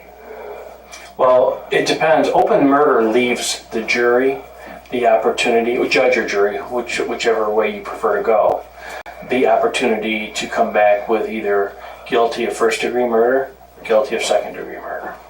That just gives them the option, okay? And that's why we charge that way. We don't charge specific first degree. We charge it open murder so that the jury can come back however they think, whatever they think is appropriate. Okay? So let's talk about the text. Those came from Allison, right? Yes. Thank you. And in regards to the plan and the setup, she was doing all that texting? She was doing the texting under my influence. I told her You were telling her what to say. I wasn't telling her what to say. I just told her to play his game and convince him to meet us. Okay. She sent the messages without being intimidated, correct? Correct. Okay, you did not threaten her, did you? many times did she stab him? Yes. Okay. Did she inflict any other injury? Did she use the club on him at all? Did she kick him? Did she do anything else? No. Did she speak to him, Jay? Did she say why? Did she tell him why this was happening to him? You spoke to him, and you made it clear. Did she say why? Basically, she said something along the lines that, doesn't it hurt when someone else has control over you? Justin was blindly in love with Allison, to the point where he believed everything she said and would do anything she asked him to do. Justin, I mean, listen. The things that people do for love, I'm not gonna knock for what he thought that he was doing for his loved one. We all have made mistakes and we have shown love to the wrong fucking people. We all going to continue to do shit like that, right? Who's going to manipulate you and all that and all that stuff. But my whole thing is about it is I appreciate that this time they're lying to him, but or fabricating a little bit because remember, they were in Allison's house. Allison lawyered up. They told Justin that she came out with everything. That's not true. She already had lawyered up when they was asking her about the calls and the messages. They're going on the basis of all the information that they were able to pick up from themselves, by doing, conducting an investigation. And they're making him believe that, listen, Allison, she's over it. She's upset about the whole situation, but she just came clean. She just can't take it anymore. That was strategic to get him to admit her part in this situation. Like, listen, you don't have nothing else to hide anymore. Allison said that she did this. Allison said that she did that. And because he's in despair, he doesn't even realize that the reason why they're asking you, what did she do? Was she the one who hit him with the club? Was she the one? How many times did she stab him? Because they don't know. But they need you to tell them so they can charge her correctly. But he's not thinking because at this point, he's figuring that, I was willing to take the whole bid for her, but if she's out there talking and speaking with these guys, then I guess I can speak for speak for myself too. If we're both getting charged the same thing and she didn't get a plea deal, I guess I'm not doing anything wrong to just give them more information. It was very smart for the detectives to use that strategy with him. Because I know we talk about how many times the detectives and police officers, they can fabricate, aka lie, to suspects or individuals just to see what they what the person will say. But the thing about it is, even if they lie to you, if it's the truth, it wouldn't matter what lie they say. Whatever narrative they put out there, if you're being honest and telling the truth, it doesn't matter how they try to spin the narrative, spin the story. It wouldn't matter because the truth is going to speak for itself. So the simple fact that they can lie to you or fabricate to you, and now all of a sudden they're getting all this other extra juicy details. Now you're willing to throw somebody else under the bus. Now you remember this. Before you didn't remember anything else. Before you telling me that you was good enough to say, yeah, baby, come get it and all this stuff like that, texting to another grown man and all this stuff like that. But now it was Allison doing it the whole entire time. This is why these detectives have the ability to fabricate. Because if you're lying when they tell a lie, you'll do anything in your power to try to remove yourself from the situation, to cover up, or to point the evidence down a different path. That is human pathology. So this is why they throw a lie out there. See how you're going to react to it. See whether or not you're going to tell more, or you're going to tell the truth, or you're going to stand on whatever you're saying. That's why they have the ability to do it. If anybody wanted to know why they had the ability to do it, because we have situations like this where they was able to get more details. So this woman who seems to be a psychopath doesn't get off scot-free. This man don't have to just go to jail by himself when he wasn't the only one who harmed the other man. He wasn't the other one who plotted the other man. He wasn't the only one who robbed this man. Another individual was also a part of it. Let's go on. The detectives will now reveal to him that Allison has a history of stalking her ex-boyfriends, and she is very good at manipulating and lying to get what she wants. Justin slowly begins to realize that he just threw his life away for a woman who was in love with another man, and he was just her pawn to get it done. You don't have to kill somebody to make them leave you alone. Okay? There's these things called personal protection orders, of which she's very familiar with because Sean put one on her. Did you know that? Okay. He did, because she was stalking him, harassing him. He had a personal protection order against her. Sean, I'm sorry. Brandon did. Because she was obsessed. Remember we talked about those police reports? She was stalking him. Readily admitted to the Kalamazoo city officer that she was obsessed with him. This was December of 07. She thinks that Brandon's happy, and Brandon now is having a child, and that she was just jealous of that whole entire situation. I don't know, maybe I can't remember. I don't know if maybe they started dating again or something, but he was not. So you're not even sure that he initiated contact with her 2 months ago. You're just going by what she said. Correct. So she could have made this whole thing up to get you all stirred up, mad, angry enough to help her carry out something. I don't believe she would do that. Okay. All I can ask is your opinion on this. But with something like this, it usually gets life without, right? But even with a murder one, they don't necessarily always give life without parole, right? Murder one is life without parole. It is life without parole. In the end, both Allison and Justin would be found guilty of first-degree murder and sent to prison for the rest of their lives. What are your thoughts on this case? Please share them in the comments below. We gotta do better. I hate to say it was first degree murder. They deserve the time that they got. Even more so, I think they should have gave her another life term, really. The reason why is because she was so jealous that she wanted to destroy somebody else's happiness. When you are in a whole relationship with somebody else that you're supposed to have moved on and been happy with, and you're not, because you're in this particular relationship because you just want to use the person. You wanted to use him and you did use him. And now this guy, who thought that he was, even I'll say this and I'll admit it. Yes, he got bamboozled. Yes, he got manipulated and all that stuff like that. But there was a little bit in regards to what he said that he was also jealous of this guy too. A complete guy that he did not know nothing about. And deep down inside, he did know that his girlfriend Allison still had feelings for this guy.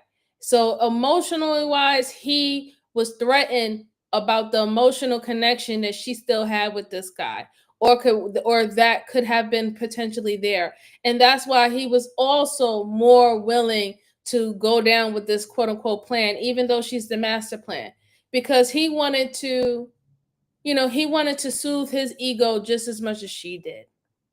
He wanted to soothe his ego just as much as he did. And not having this guy around for her to go back to because he's dead, that helped him. That helped him in that situation. But I don't feel bad for him. And I definitely don't feel bad for that woman either. Serve them right. And prayers to the guy who lost his life, really. Prayers to the guy who lost his life. I mean, I wouldn't say that this guy is a good guy, whatever. Now, we don't know what happened. We don't know this person. That's not a part of this story. But he don't deserve that. He didn't deserve that, though. That we can be fair and we can admit he did not deserve that. Whatever the outcome was, he didn't deserve that. All right, good folks. So we've been on for 3 hours and 25 minutes and counting.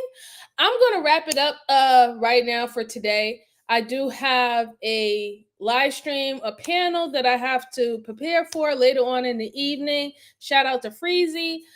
Make sure, Maz, can you put Freezy channel in the chat if y'all are willing to want to see different topics that I discuss. A very diverse panel, diverse conversations, different topics. If y'all interested in that, then y'all can come check us out later on this evening, probably around 9:30 or so. So Maz, if y'all could drop that chat, that link to Freezy channel down in the chat, I truly appreciate it. But guys, I might be back tomorrow for you because I know I've been away for a very, very long time. So I'm going to come back tomorrow. I'm going to hit you up with more cases. I'm going to look at them, review them tonight. But I appreciate you, every single one of you who rocked out with me for this long on a Saturday. You could have been anywhere in the world, but you decided to be here with me for a couple of hours. And I truly, truly, truly, truly appreciate you. Make sure you hit the like button on your way out or hit the down button. It is what it is. And we are at this point, ladies and gentlemen. We are about to hit 100,000 subscribers on this channel. We are only 3,000 subscribers away. Let's do it. I thought that I was going to make it to 100,000 by the end of this year, and I might make it by the end of August. So I appreciate everybody who has helped to move this through for our channel. This is us, you know what I'm saying? We create our environment. I appreciate the mods. I appreciate everybody who participated in the chat. I appreciate all of it. Y'all make this worthwhile. Y'all make the channel for what it is. So I will see you guys on the next one. Thank you so much. Have a lovely, lovely night. Bye-bye.